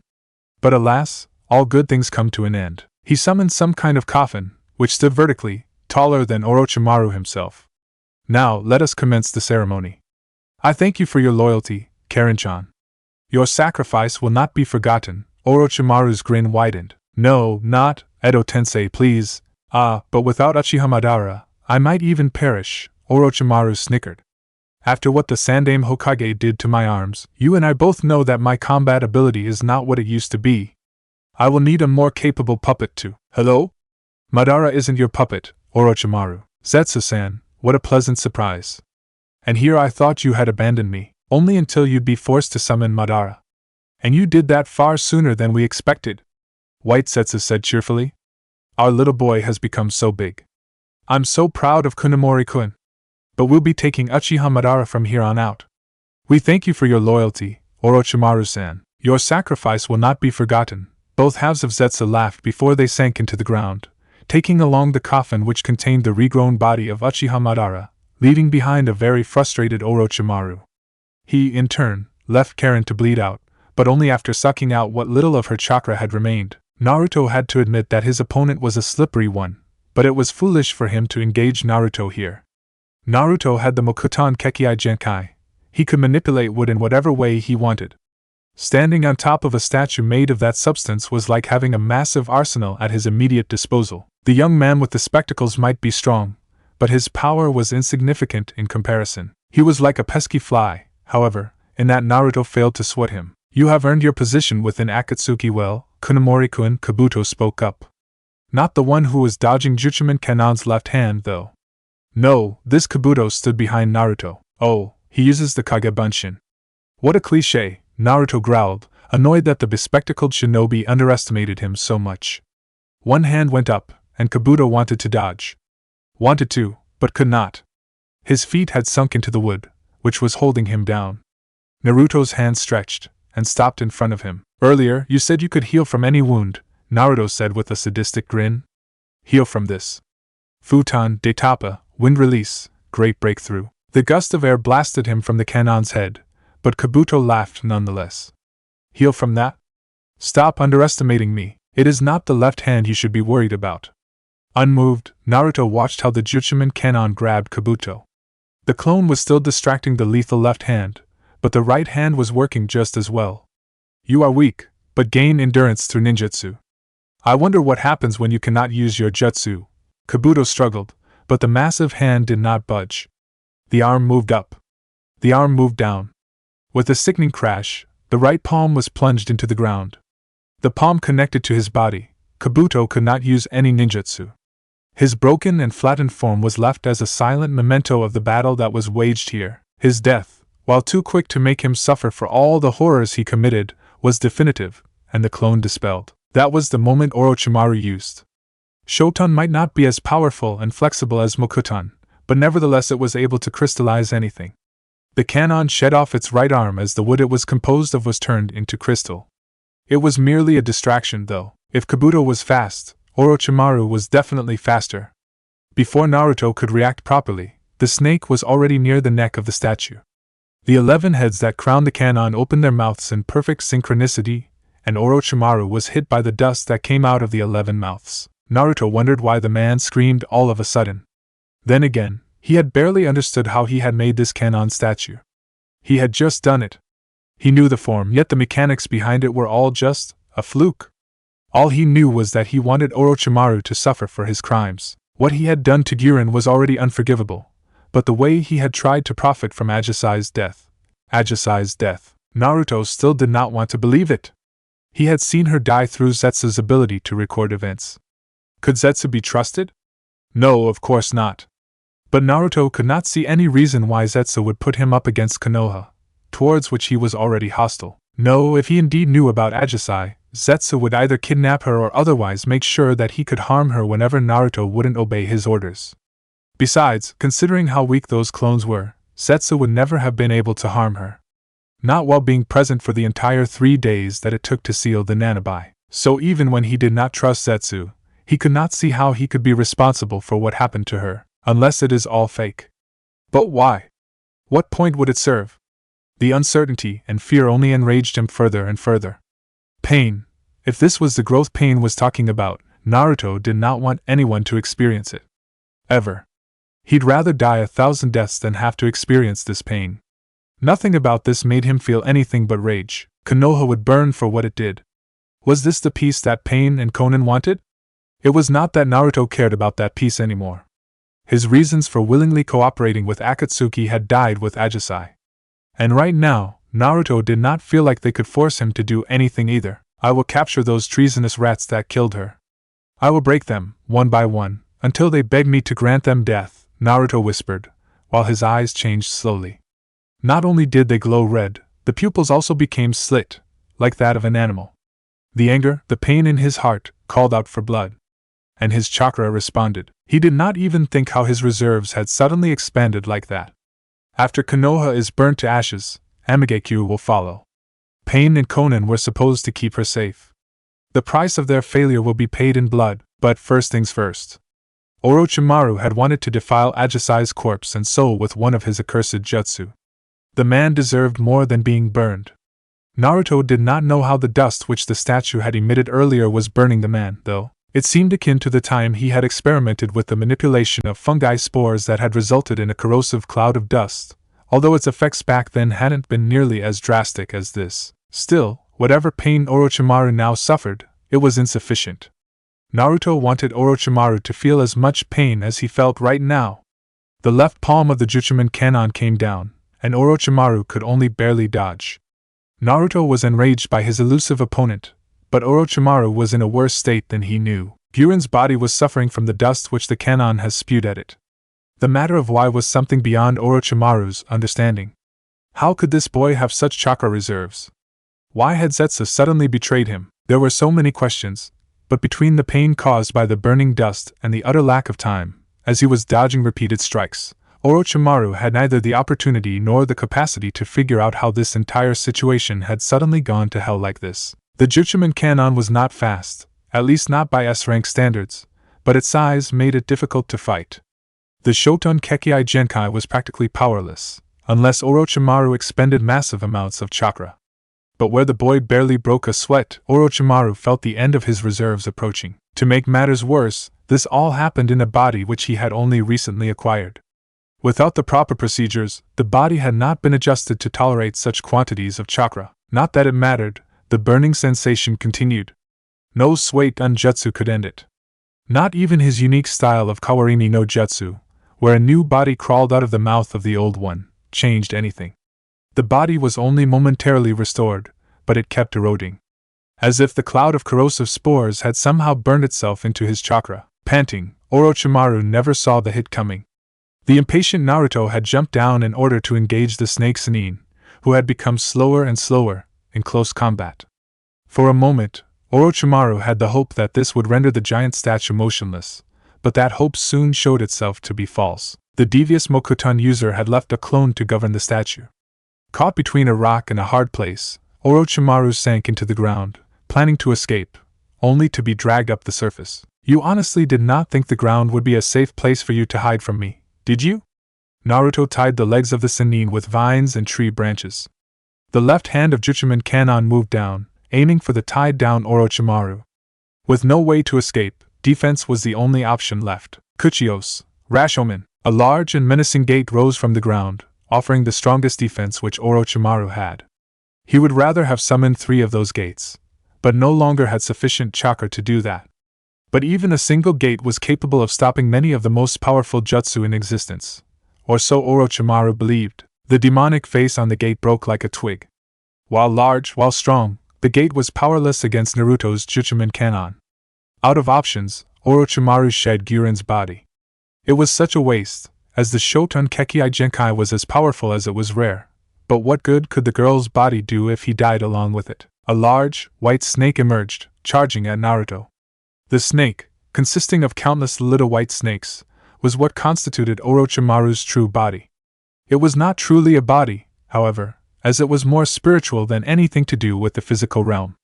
This made Orochimaru practically invulnerable. This gave him the chance to aim for the body he wanted in the first place. The Juchiman Kanon's left hand enclosed Guren's body, too slow to alter its target, and killed the body.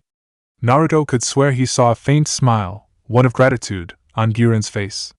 Orochimaru gave him no chance to properly witness her final moments, but Naruto felt glad he had freed her and given her peace in the afterlife. With Yukimaru, Naruto barely felt Orochimaru's teeth sink into him. It was a seemingly futile attempt. With the bite, however, the battle shifted to another place, a battle for another prize, a battle between wholly different players. 3 years without any visitors, and then he feeds me a snake. Oh well, I guess I should not be too picky, a deep, dark voice chuckled darkly. And now that you humans have given him so much hatred, the boy will soon be mine. Author's notes. Phew. This was definitely the most intense chapter of this FIC to date. Per Aji-chan. I don't have much more to add to this chapter. At least, not without giving away major spoilers. Although I suppose that the perceptive reader would note that I did not make any changes regarding the main characters of this story.